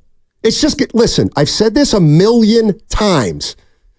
He picked up the game late. Jonathan Kuminga came into the league, and he needed to learn how to play basketball. He's 3 years into that, and everyone's like, well, now he should be a finished product. Really? He didn't pick up a ball till he was 15? I mean, guess what? I got news for everybody. Kuminga's not going to he's not going to reach his potential till he's 27. That's just the way it's going to be because he didn't come in with any kind of foundation. So it's like if you really drafted a guy who played 20 games for the G League Ignite and thought that he would be right now Steph Curry's running mate at 21, that's asking a lot. To me, he was a project. Well, hey, a lot of good points. And he's averaging 17 a game in his third year. What do we Well, I'm going to put my first right on the table. Dude, that was a lot of good stuff. But the reality is, Steiny, he's closer to being that running mate than you think. Exactly. So I'm not giving that up for Lauri Markkanen. I'm just not. But because by default, might be the second best, the closest to Curry running mate is a tell-all about the state of the team. Yes. Depending on a 21-year-old to be ready this fast. Right. You had a dynasty. When you're sitting there with Wiggins, who's a nothing. You don't get to stay on top after a dynasty. I ain't dissing Wiggins. I just hate he ain't. You just don't know. Let's go to Marvin in Livermore. Hey, Marvin, how you doing, man? Good. How you guys doing? Hey. Doing well. Hey, two things, Steiny. One, the league spoke. You said that Buddy Hield might be better than Klay Thompson this year. I think the league spoke in that there was nobody calling Clay at midnight, LeBron James or anybody else calling Buddy Hield to come over. I think Clay is better than Buddy Hield. Well, he is. So that was you almost made me reckon that one. But I think I said he might be a bit. Well, okay, go ahead. But Guru, that rat on the table is actually if Steve Kerr can change the way he coaches, because if you look at all the great coaches, Phil Jackson, whoever, the triangle offense, when they didn't have at least two superstars, it didn't work. So can Steve Kerr coach a team with one superstar and 3 or 4 number 3 guys or number 3 and 4 guys without a true number 2? That's what I want to see, is if he can make that adjustment. We'll see. Well, thanks, Marvin. Appreciate the call. Stein and Guru with you at 4:49, which is normally our 12:49 in our own shift. Yeah, Evan. Yeah. Well, thought you were going to say we're usually at the cafeteria right now. Oh, I said that. Yeah, we'd probably be gone by now. Seriously, but feeling good though, tingling. I mean, Buddy Hield's probably not a better player than Klay Thompson, but it's not as far as you think right now.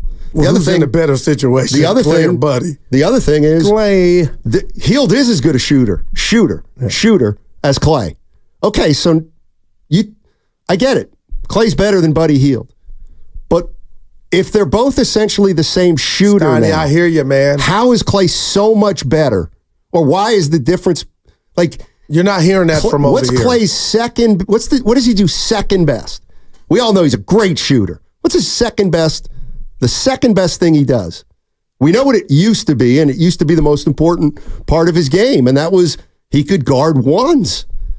So, again, maybe I'm wrong, but I could see the Warriors being a little bit better next year if everything goes right. But if, Draymond Green tweaks a knee and he's out 2 months, it's over.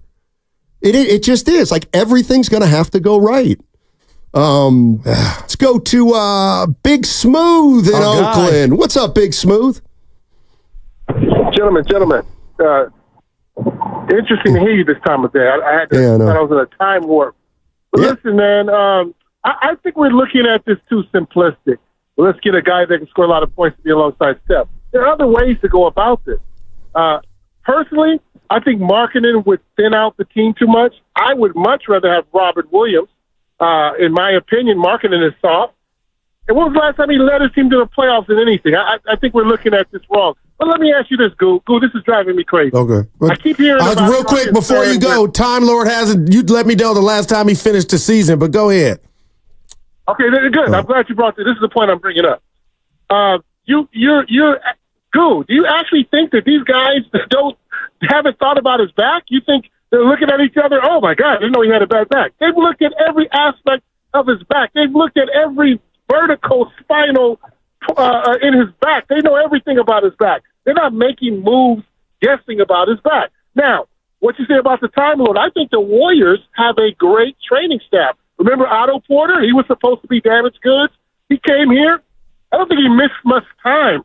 I think that they looked at Melton, and I think what we're looking at with Melton, in my opinion, is the steal of the draft. I guarantee you that they know about his back. They're not taking a roll of the dice in the wrong direction. I think they looked at it and they rubbed their hands. This guy is going to be the steal of the draft because he can lock down on. He's good. Oh, we lost him.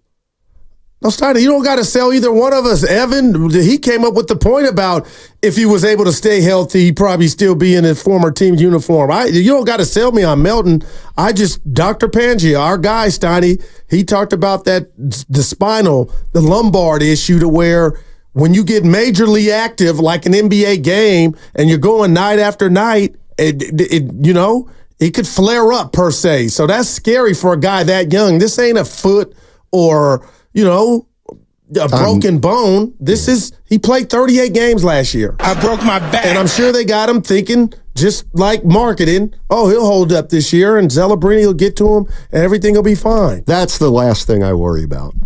like a guy like DeAnthony Melton's health, believe it or not. But see, that's what it's because he's a young, but you pick and choose. Right. He ain't young no more. What that 27 is now 29 because you got a lumbar issue. You were young when you're healthy.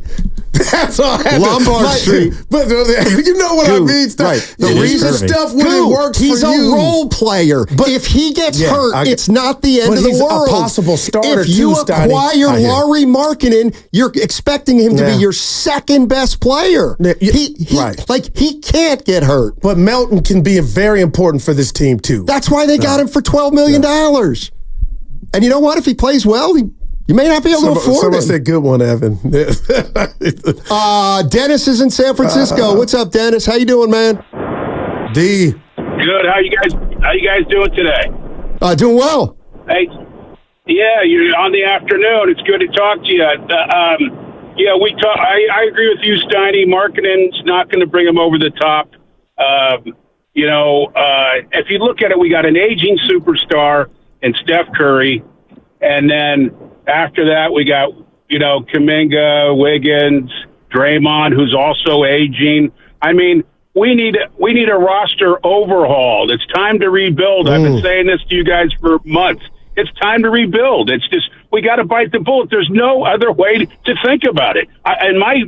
Put me in charge. I'll get it done. That's what's fun about calling in. Hey, that's what's fun about calling in. We all get to be the GM, right? Exactly. You know what I mean? And it's just like, but they don't have enough pieces. They don't have enough pieces. The roster's a mess. I think the roster's a mess. I don't like Melton. I don't like Hield either. And I just don't. And I don't think it's going to help them out. And I think that it's going to be a big mess this year. I do agree with you, Steiny, about I would like to see. In fact, last year. To go after Vucevic from Chicago. I would give up for Vucevic right now. I'd give up one of the young guys and maybe a draft pick. That would be about it.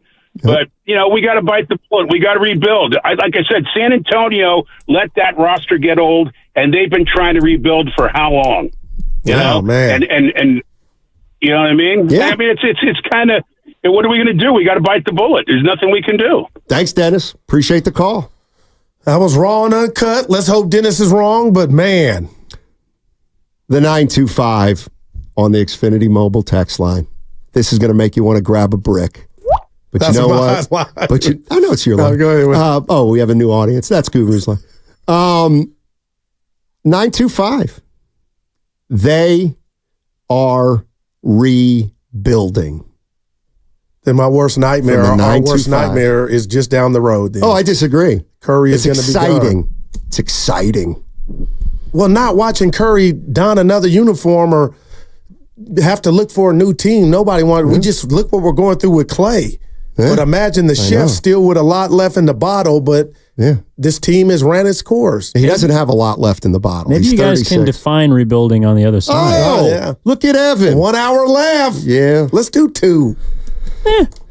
They do best of it too. Download the Odyssey app directly from our QR code on both YouTube and Twitch. Brought to you by First NorCal Credit Union. For a low rate auto loan, apply online or just ask for First NorCal financing at the dealer. 888-957-9570. That segment also brought to you by LifeSource Systems. The Warriors will be a boneyard. Want to save on some.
are switching showtime. So Guru and I are going to be here all week from 2 to 6.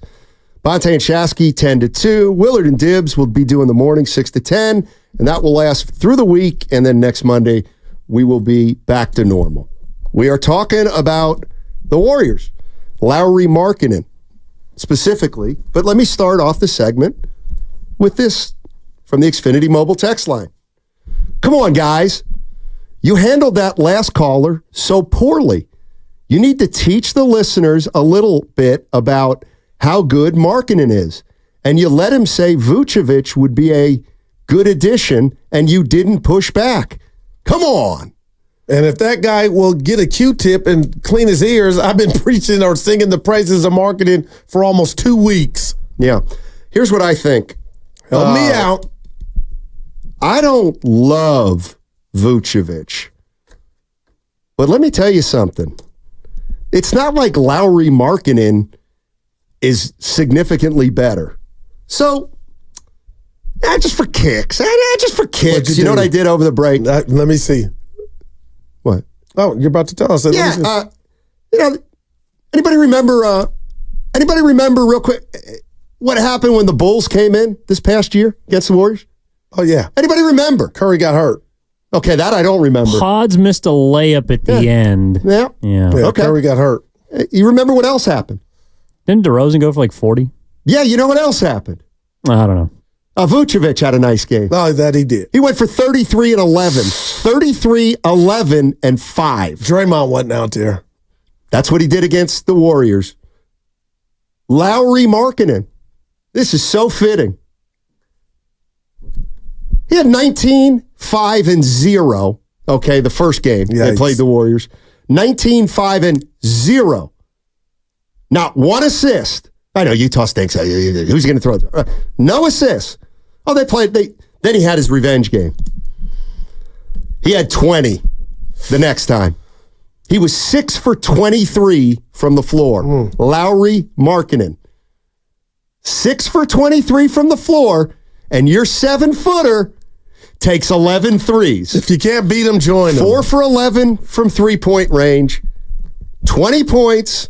2 off nights. Okay, well, you know what? Let's go to the other games. Because they played the Jazz 4 times.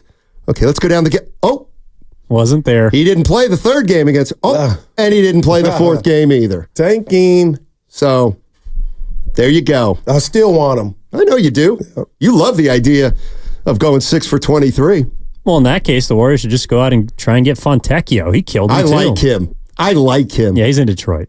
Yeah. Gene's in Oakland. Our guy. What's up, Gene? Hey, Gene, how you doing? Good afternoon hour. Yeah, I know. This is when I normally, this is when I'm driving home, picking up the dog for the dog park, so nice. I call in a lot at this time. All right. All right, look, I'm getting really frustrated constantly hearing about Lauri Markkanen. I mean, once again, he's not that great. He's a good player, but now they're talking about giving up Podziemski, possibly, and probably 1 or 2 other players and valuable draft picks to get this guy. When they do that, that we're going to be any better immediately, let alone in the future. I mean, and here's what I'm afraid of. I'm afraid that, especially after what Curry said last week, kind of dropping a hint, basically saying, things can change. We have to interpret. If things don't look like he has any kind of a chance for a 5th ring, he just may want to bolt on us. So I have a feeling the organization is trying anything and everything they can to get a so-called name on the roster to appease Stephen. But if they carry through with this Markkanen trade, with what they're talking about, he's not going to get any closer to a ring. You're going to get farther away. My thoughts. Yeah, but great call. But the point, Gene, is not obviously the goal would be to get to the championship. You would appease your star in Steph Curry, and he's right. I think that's what they're doing. And I know a lot of people disagree with it. Yeah, that's and if you're just joining us, that's you don't like it. No, I don't. And Norm Pops always he said, ain't 26. He's 36. Never mistake activity for achievement. So just because you go make a deal. I mean, it's always going to be 50-50 if the guy works out for you, but I believe that this team with Markkanen and whoever, along with Dre and Steph, would be better than what we got now. Yeah, I don't at all. And here's the danger for me is if you bring Markkanen in here and you're not discernibly better, then what?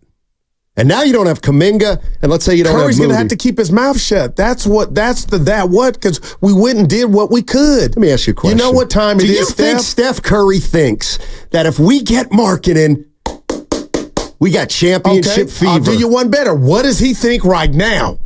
Because ain't no clapping. I don't know. And that's why I think he came off a little, when he said things change quick. I get what you're... Stoney, what is it now?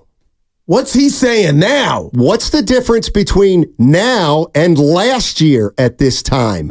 They weren't going anywhere last year. Well, they had Chris Paul. And they had Klay Thompson. It's like we're under the impression that Steph doesn't think they could be better. Why not? He saw Klay mope through the last 2 years. He saw Chris Paul not want to... I mean, and Wiggins be a MIA. Yeah. All those things. And him slip the second half of the season. 888-957-9570. We're talking Warriors. Yeah, go ahead.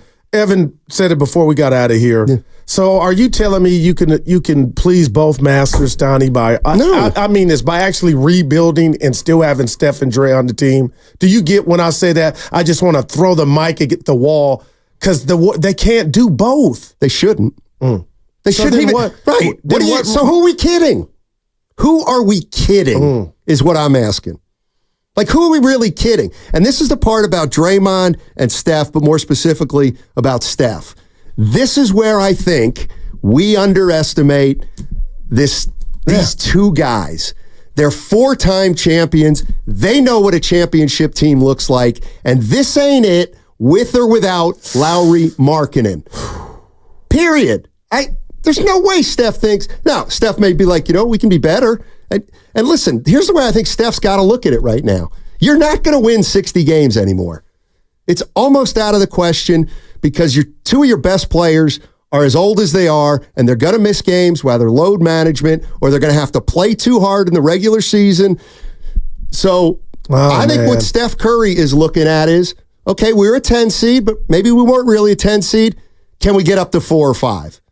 Is it possible? Or even 6? Yeah. And then do some damage. But that's it. Okay. Well, if that's not enough for Steph, we can't. Like, Steph's not dumb enough to think, we're going to pull a rabbit out of the hat. Like, that doesn't happen in the NBA. Let's say they don't, Stoney, and they go with what you just said. That'd be 2 years in a row, no playoffs. At some point, that's when they got to have, hey, let's talk. And that's what you said earlier in the show. I mean, the idea that this might not be a playoff team, that shouldn't be surprising. Here's what I don't get. Okay, so you go into last year and you think you're better than you are. Okay, and you're not. You don't even make the playoffs. But you made it the year before. Great. And how'd that go? You were gassed and you lost against the Laker team. So I'll ask again, what are we thinking here really about what we're going to do with this team? Well, you're talking to Mike D and Lakeup then too. If they go and try to get this Mike D, if that again, it's about signals and what the organization tried to do with Paul George, you were against. And if these reports are true, Paul George, though, they're trying to get Markkanen, and you're against. But what you just said, what are we doing? Yeah. You're talking to management too if they pull off a deal like this. Yeah. I mean, it's not hard. It's not hard for me. I'm not giving up future picks when Steph's not here. No chance am I doing that. No way. I can't. Now, if you want to go get Paul George, and they tried to get Paul George, I still wouldn't have done it, but it's okay, I get. Okay, now Steph's going to be happy. But are you going to be better? I don't know. Let's see how Philly does. Let's see how Philly does with Paul George. They should be better. I think highly of they should be better. You would think. But let's see if he's healthy. But let's see how he fits in. I got you. And that's why PG don't need me to defend him. His road dog, Kawhi Leonard, one of the best closers the league's ever seen, could never stay healthy in the most important time of the season. And somehow Paul George caught strays as if that didn't work out because of him.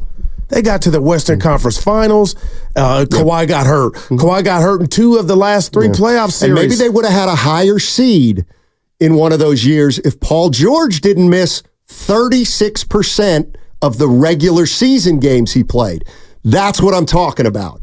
A guy like Paul George and a guy like Kawhi Leonard, guess what? They're like Wilt Chamberlain at shoot-around. You only get me one time. Wilt Chamberlain was the famous guy who, what was the guy's name? Was Rick Barry's father-in-law. Hale, maybe was his name. Anyway, he implemented, no, it wasn't him. It was somebody else. Bill Sharman. Bill Sharman when he was coaching the Lakers. He instituted shoot-around.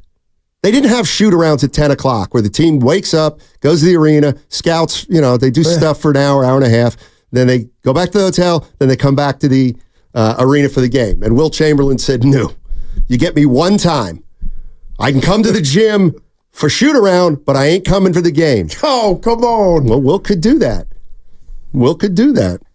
Not nowadays, though. Even with could you imagine? I mean, if you're putting up 50 and 25, I think you can do whatever you want. Was Will doing that?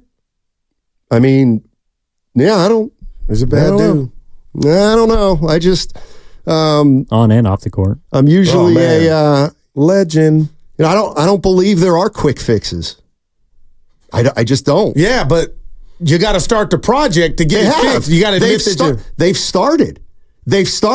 They've got off 2 fossils who didn't help as much as you thought they were going to help last year. Like, that's the one thing that okay, so last year, because we all knew Paul was leaving, though, Stein. Okay, last year, how'd you feel going into the season? Like Joe Lacob, I thought they lost in 6 to the Lakers the year before with the Jordan Poole and all that drama.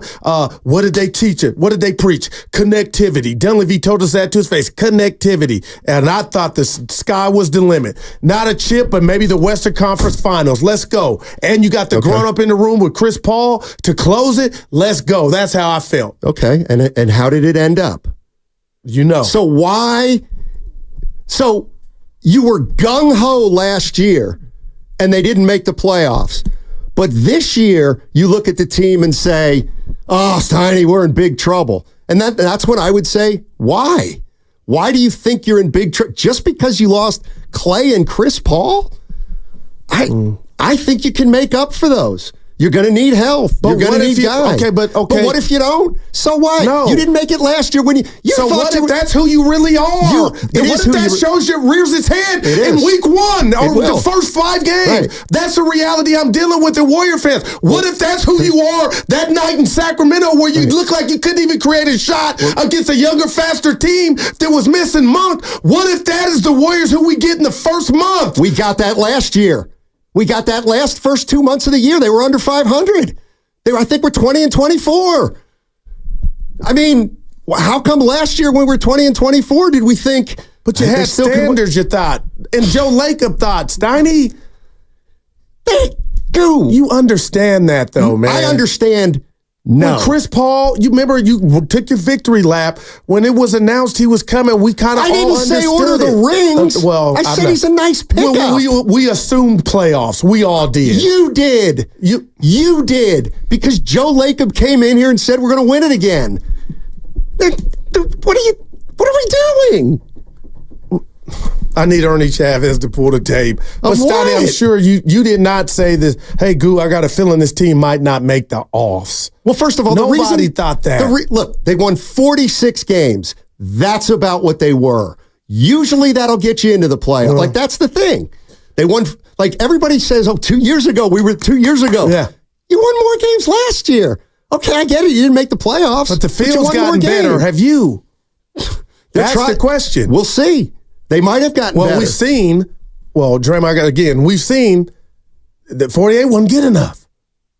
Now, what if that 48 is 50 this year? Well, 46, right? What'd they win, 46 or 48 last year? 46. Okay. Wasn't good enough. Exactly. So you don't just get we're good 60 this year. How's this team going to win 50 if their 2 best players are as old as they are? Okay, because I can tell you. Yeah. Wiggins. Now we like the young guys. Oh, no. Wiggins and Kuminga. Kuminga takes that jump that we're all talking about, the Jaylen Brown jump. And we talk about Andrew Wiggins showing up. There you go. That can make up for the slack if we get the slack from. But what if we get the 28-point game Curry, which is still on the table? Okay. All right. Did you see Team USA today? No. What happened? No, he was playing.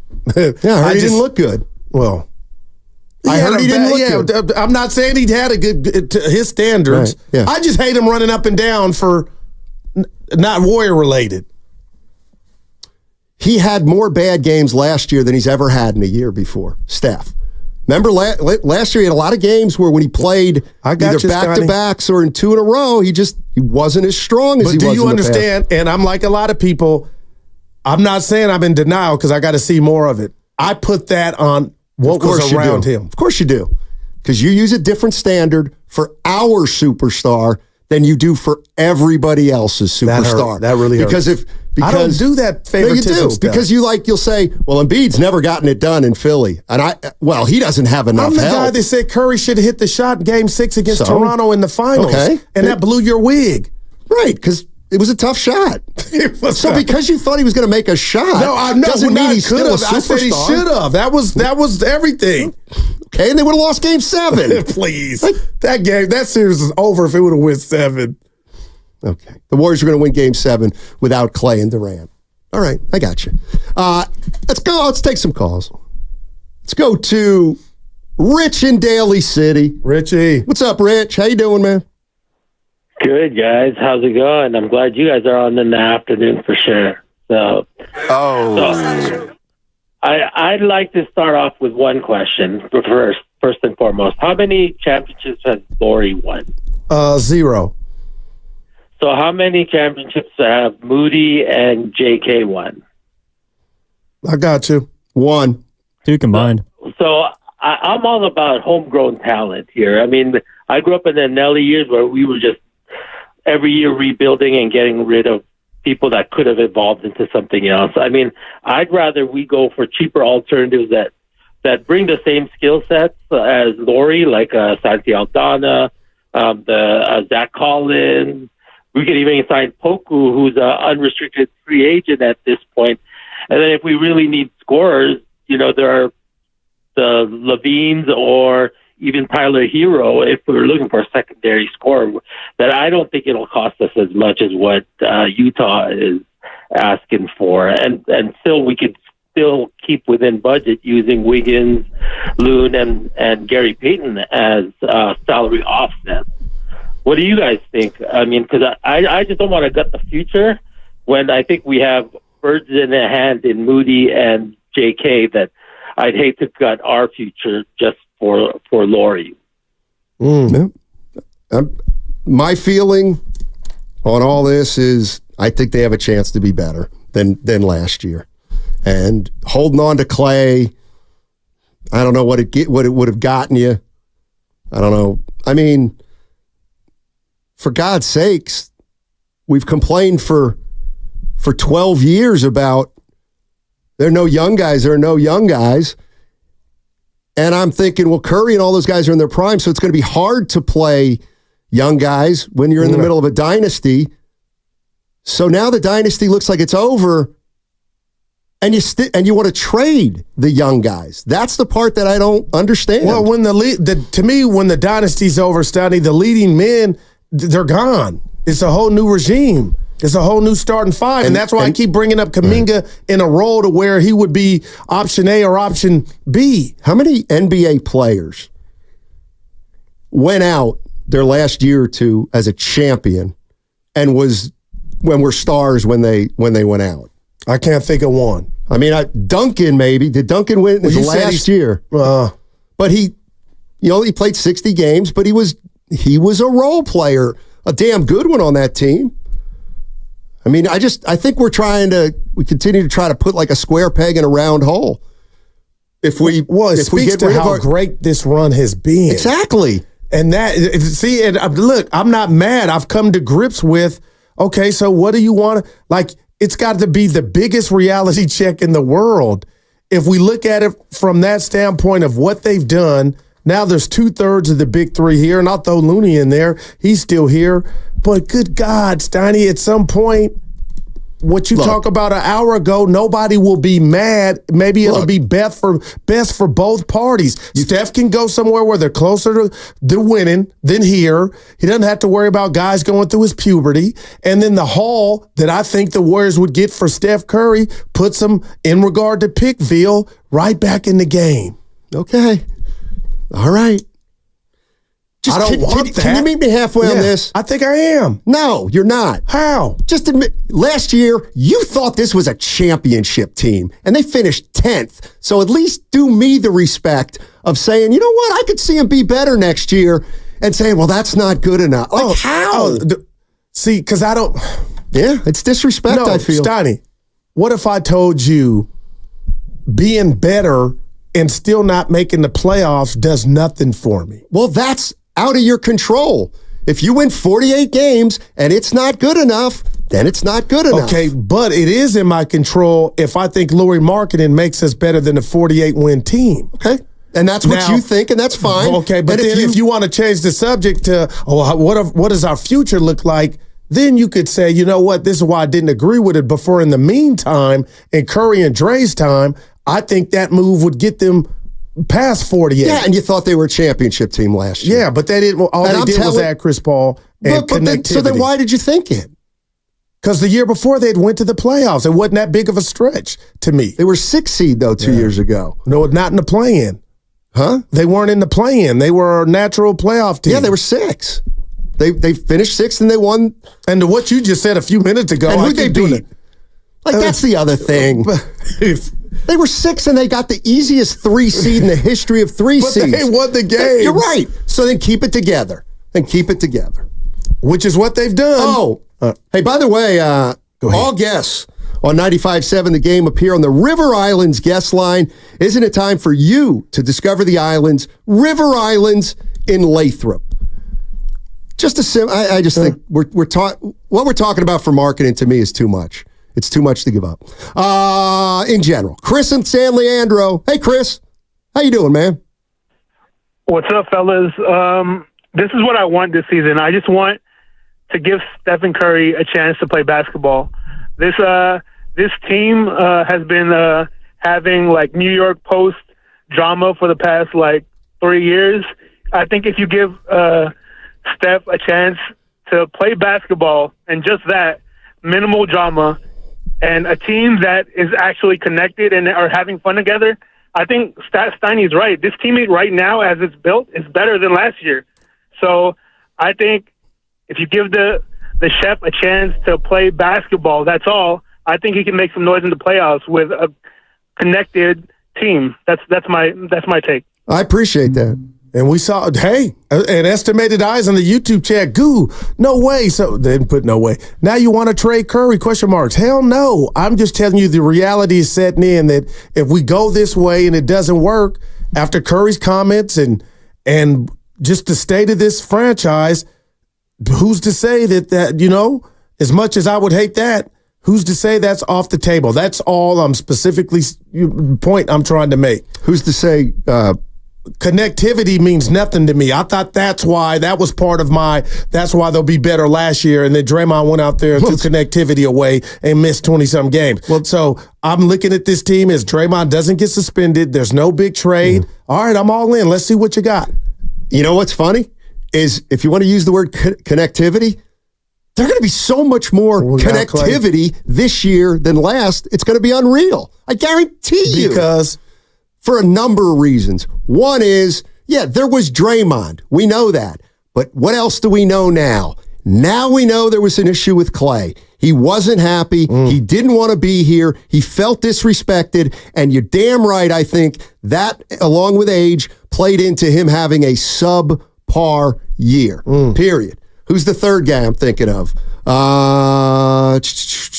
Wiggins. Oh, and listen, I don't think he was terrible, but when I saw Chris Paul sign with the San Antonio Spurs and say he wants to play, he wants to start, that tells me he wasn't all in last year coming off the bench. He did the best he could. He was pretty good. But he didn't like his role, and he didn't want to be here either. I believe there's a scenario out there, now that you lost Chris Paul, who wanted to start, and Klay Thompson, who wanted some respect that he didn't feel he was getting, you have better chemistry. But what about basketball? Then you have better basketball, because then you get rid of the selfish guys, if that's what you think. If you think Klay was selfish. Okay, because no, I'm talking about Chris Paul. What about him? I thought he was a perfect soldier. Oh, there's no doubt he probably was steaming behind closed doors that he wanted a bigger role. But Steiny, he played up until he broke his hand. Yeah, he was okay. Yeah, so was the team. So was Curry. My point is he played, and they didn't lose games because Chris Paul was mad he should have been playing more. And I don't think they won a lot of games because of Chris Paul. And just you can't prove they lost. Right. So I'm not going there. Right. That's a big reach. What is? Now that Chris Paul might not have been in his ideal role, that those are worth wins. He went out there and played. Yeah, he played, but maybe he's going to be better for the Spurs because he thinks he's more appreciated. That's all I'm saying. And I've told you a million times, I'm a huge chemistry guy. Huge. I think that's a big pickup for the Spurs. Yeah, you know what? And I think it's a good departure. Yes. Well, let's put it right on the table. Why you think he didn't start? If they thought it would be better from a basketball standpoint. Because it wouldn't have been better. Why? Because he's too old. Like, I don't. And so for a team, who's he going to start for? No, hold on. He could have started when Podziemski was out there. He could have been starting. So for a team that did make the playoffs and had CP3 on their team, and they thought you can't start Curry and Chris Paul. You can't. Okay, why not? You didn't make the playoffs. It didn't work the other way. I'm just asking you. This is Chris effing Paul, and if he's mad that he should be starting, who are you or anybody else to say you can't start him and Steph?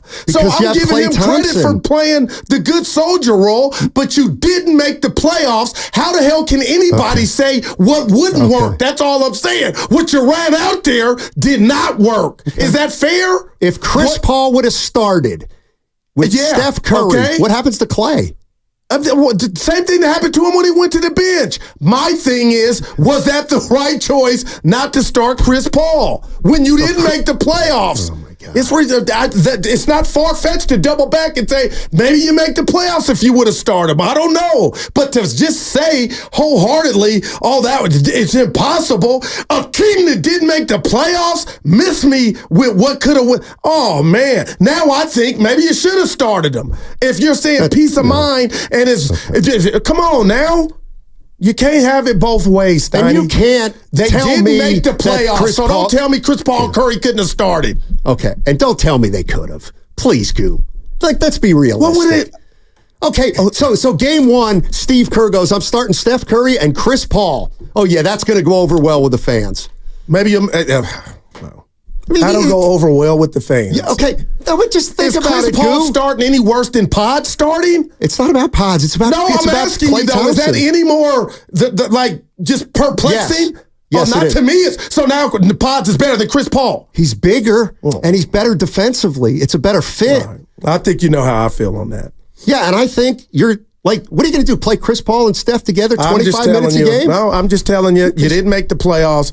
Maybe had you started them. Who knows? Well, maybe if they're 50-win team, though. Like, did they not make the playoffs, or are they one player away from being a 50-win team? No, but if you're going to go there with Chris Paul, maybe that's why he wasn't effective, or the team will be better because he's gone. I'm never saying that. No, I'm just saying, were they really that good not to try to start Chris Paul? And he did start some games. Right. Who's he? I just don't understand who he's starting If Pods can start, for. Chris Paul can start. That's what I'm saying. Okay. I'm dumbing it down. Okay. If Chris Paul, there'll be some pluses and there'll be some minuses. But if we're going to say Pods is more impactful than CP3 and winning a game and he got to start and they didn't make the playoffs, I think it's fair to just double back and say, damn. I wonder what it would have looked like if you'd have gave Chris Paul 15 games to start. Maybe it wouldn't have worked. Steiny, you would go on 15. But damn, we didn't see it. Okay. And you didn't make the playoffs. So nothing worked. No, but you think they can win a title this year? Well, nobody said nothing. Don't put words in my mouth. When did I say title? You still think they're title contenders? Steiny, I'm talking Curry trade. Let's go to Shaka in Berkeley. Our guy. What's up, Shaka? Hey, man, we made it, man. We prime time. Best game of the day, man. Shaka. Hey, man. Hey, look, we gotta be careful, man. Like Steve Renee said, you gotta be careful, Guru.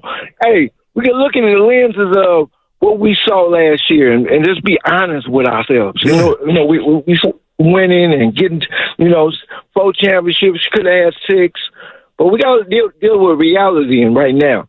This team was old and we were getting beat to the punch last year. Now we've unloaded 2 great Hall of Fame players, but they're not great Hall of Fame players right now. And we got to be careful and look at the lenses. The lenses, you was talking about connectivity. I think we've got with Melton, Anderson, and Buddy Hield, we've got younger and more athletic.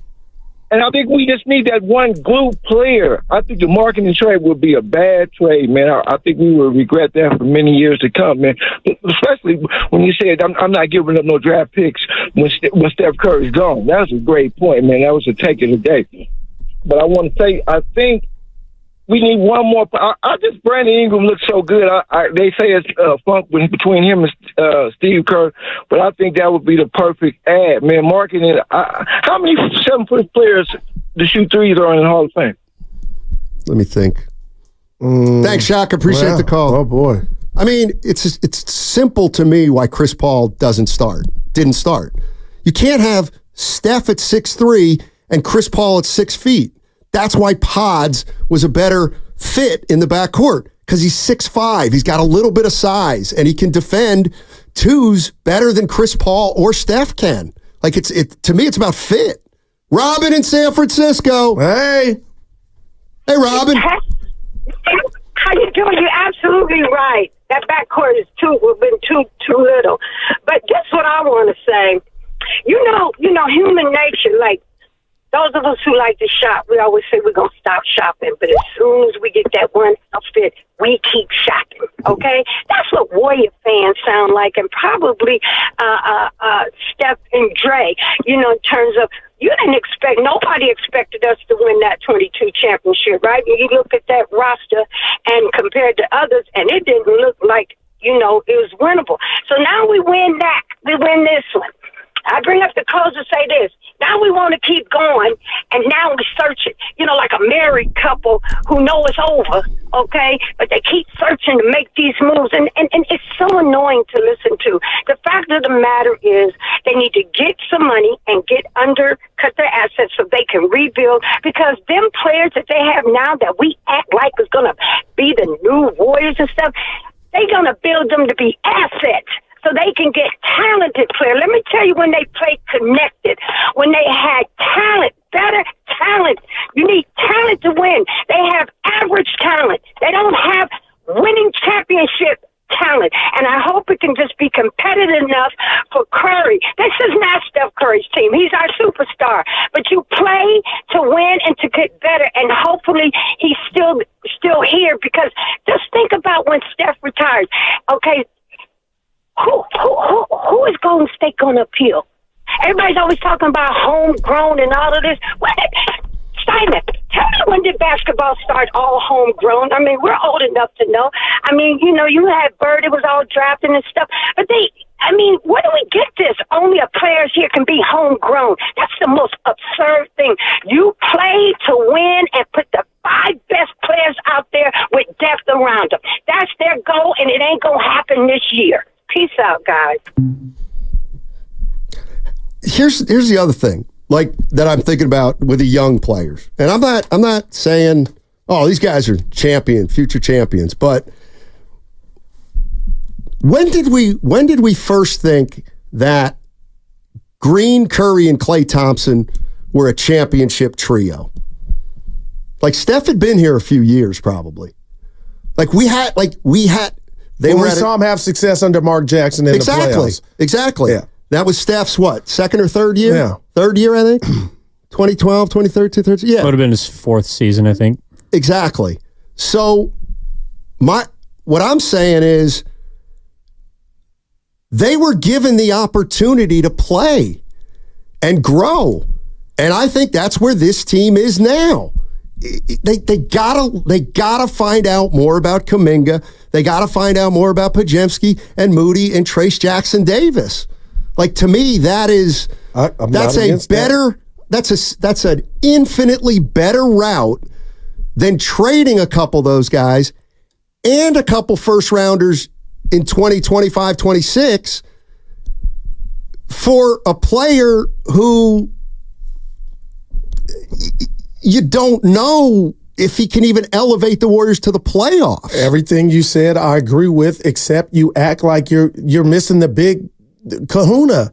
How is that going to sit with Steph and Dre doing it that way? Draymond, I don't care about, and you shouldn't either. Well, and the Warriors don't either. Put some respect on his name, but that doesn't. If they were gone, Steiny, that is it. I love it, but they're here. And to Robin's point, she kind of threw it in. Oh, Steph Curry. No, that's the right on the table. Is that enough for him? And that's why they got their possible Lauri Markkanen. They probably they don't even want to pull the trigger on that. They're doing that to appease who? And it's not a bad. I believe Curry, and it's what he's done and what he's meant, and it's almost a sign of respect. Or are you just going to go to him, hey, bud? Hey, you know what? Fine.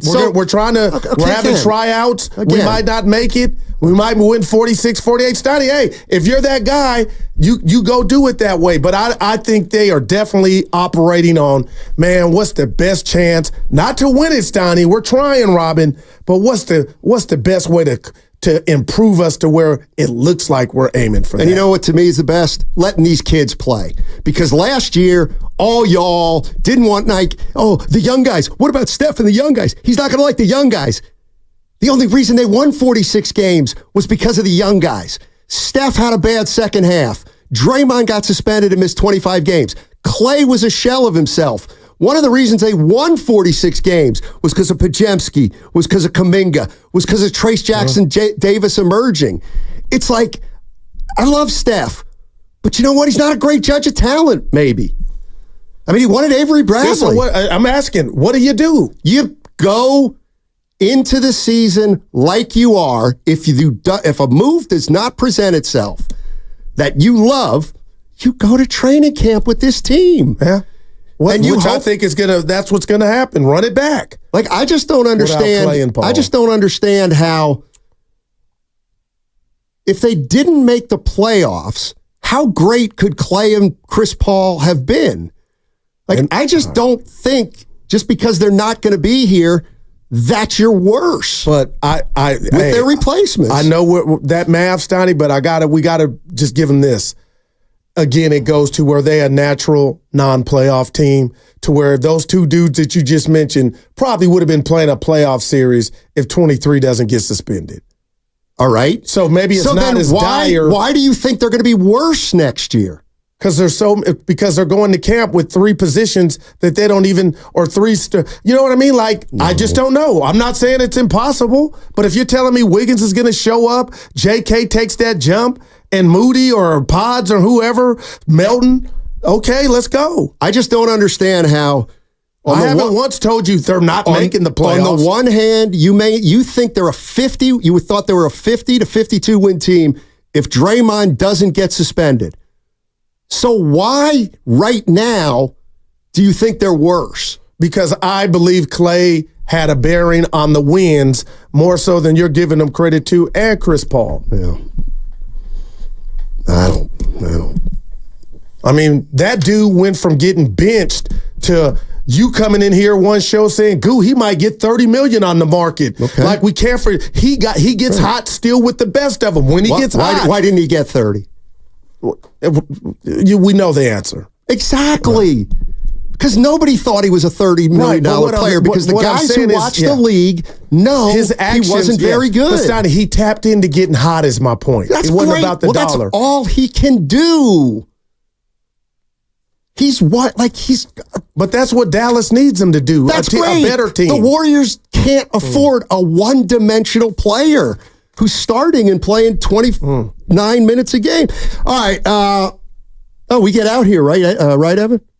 Time to get out? Mm-hmm. All right. Don't worry about the calls because we have a short segment on the other side. That segment was brought to you by O'Reilly Auto Parts.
Now back to Willard and Dibbs. Take it away, Mark.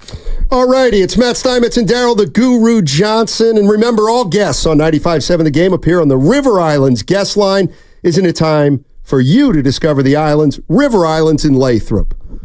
Listen, we got 7 minutes left. And I've been meaning to ask you because I don't want you to act different when we're in a different slot, but you've been blowing past our time. You know, I know we got to get back to Wiggins, but there's been like 8 times I've been ready to tell you and ask you about something, and then we get right back to it, which is how we're supposed to do it on radio. Well, I think I have my best point of the show to be made now. Go ahead, then I'm going to just shut up. Okay, so I'm looking at last year's team.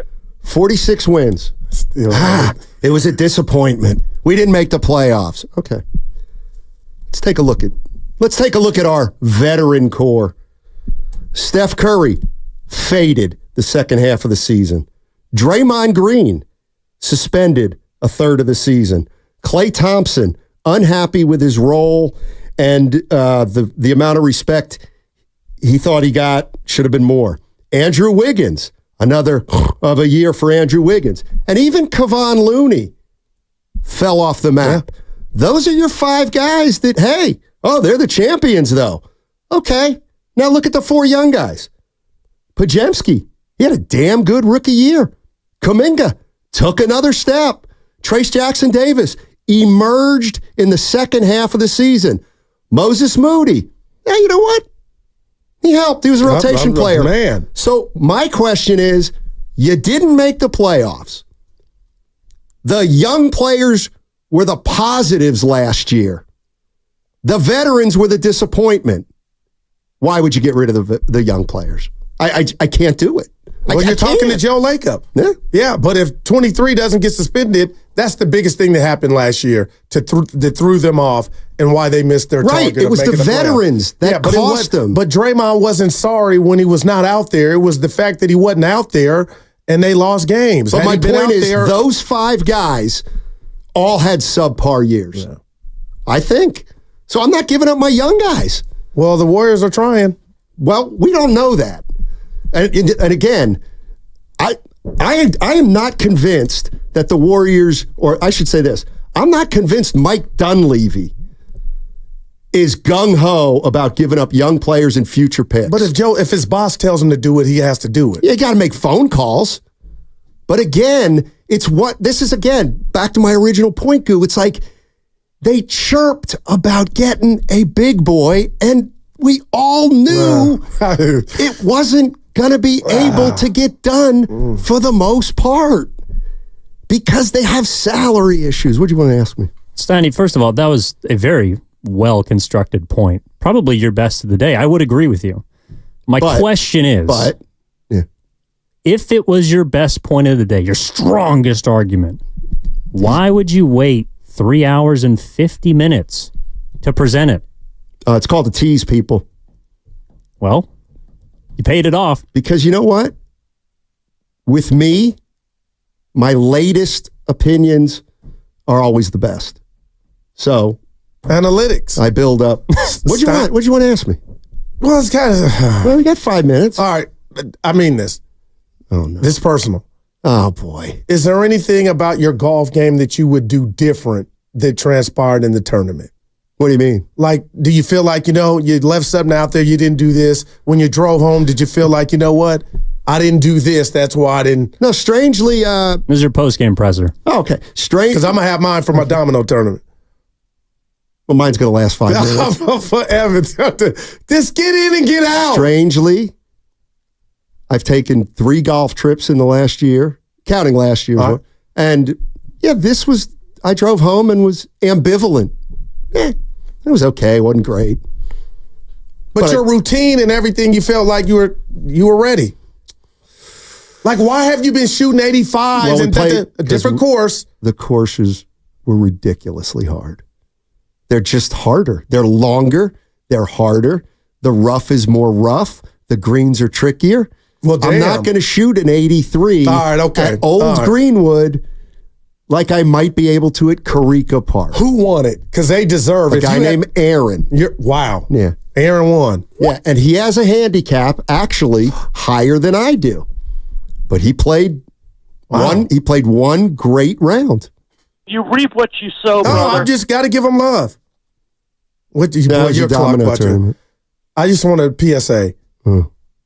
Dominoes are a fluke. I hear so many men and women say they're dominologists. You are a victim of circumstance. You know how much luck goes into the game of dominoes. So just miss me when you're playing cutthroat about how good you are. It depends on if you got people that don't know how to count, don't know how to play next to you. I needed the money, man. I needed to win. And Carrington won, Kane won, but Evan, I needed to win. I love Carrington. It's just, I was a victim of people not knowing how to play next to me. That's all. Yeah. Dominoes is a luck of the draw. I don't want to hear, I know to count the board. It's luck. And it's okay. That's all. Yeah. I just so is blackjack, but there's some players that are better than others. And I leave the table when I see them and smell them. I know. Let me get up. But dominoes, you're just, Steiny. See, I'm different than you. Like you, when I'm at a $2 table, I know that the guys aren't going to be serious who are playing. Get yourself to a $50 table. I go to the $25, Jack. No, you don't. Yeah. No, you don't. You see me in Vegas? You were at the $10 table. Oh, sorry, stop. And even there, you only lasted 7 minutes. You were only at the craps table from what I saw. I did the $25 table. That's when you know it's... Anyway, back to Wiggins. Yeah. How you do today, day one? What you going to the gym tomorrow? I need you to. No, I'm going to go for a walk. Get that blood. Okay, here's what that is your dojo. Oh, you know what? She's not listening now, too. So get this. Dojo was let me just quick ask you this. So today, Susan, that's my partner, everybody. Yeah. She went to the dentist. She comes back and she goes, hey, they had an appointment at 10 a.m. tomorrow. I know you got a new shift, so I made you an appointment. Oh, my goodness. What? I don't want to go to the dentist tomorrow. Did you tell her that? Yes. Oh, boy. And she said, well, I made it for you. And I'm like, I don't want to go to the dentist tomorrow. Why? What? I don't like the time. Yeah. I don't like it happening tomorrow. And I told her, I don't like the dentist either. She goes, help at all. SMH. Wow. I'm like, what don't you understand? What would you get, a clean? Let me see. No, you I'm could not use a cleaning. We all can. I need to prepare for the dentist. You need those Bonte Hill pearly whites. Dude, have you? And he's acting like we don't know. They are unbelievable. What's going on? I'm looking at him like, Steiny, these things are white as... I gotta be careful here. Snow. Boy. They're white as snow. A great show on Prime. Cocaine Hotel. Incredible on Prime. What's it about? The mob. Oh. In the 70s. Okay. And Miami beat. Yeah. Yeah, pearly whites. All right, everybody. We'll be back tomorrow at 2:00. You know what? I guess now is when I do need a sign off. Well, yeah, but I'll work on it. You can work on it over the week. Best of is coming up next on 95.7 The Game. I'll be hosting today. Yeah. And we're going to have some features from earlier in the show. Honestly, I got to catch up because the whole time shift has made me... Like, usually I listen to the morning show, but then I want to hear what Bonte and Shasky have to say. So I'm coming in up a the next wall, hour. too. You guys wouldn't notice. Yeah, no, the change is not permanent. It's for the rest of the week and the rest of the week only on 95. Thanks to Jack's Restaurant and Bar. All this week, our lineup.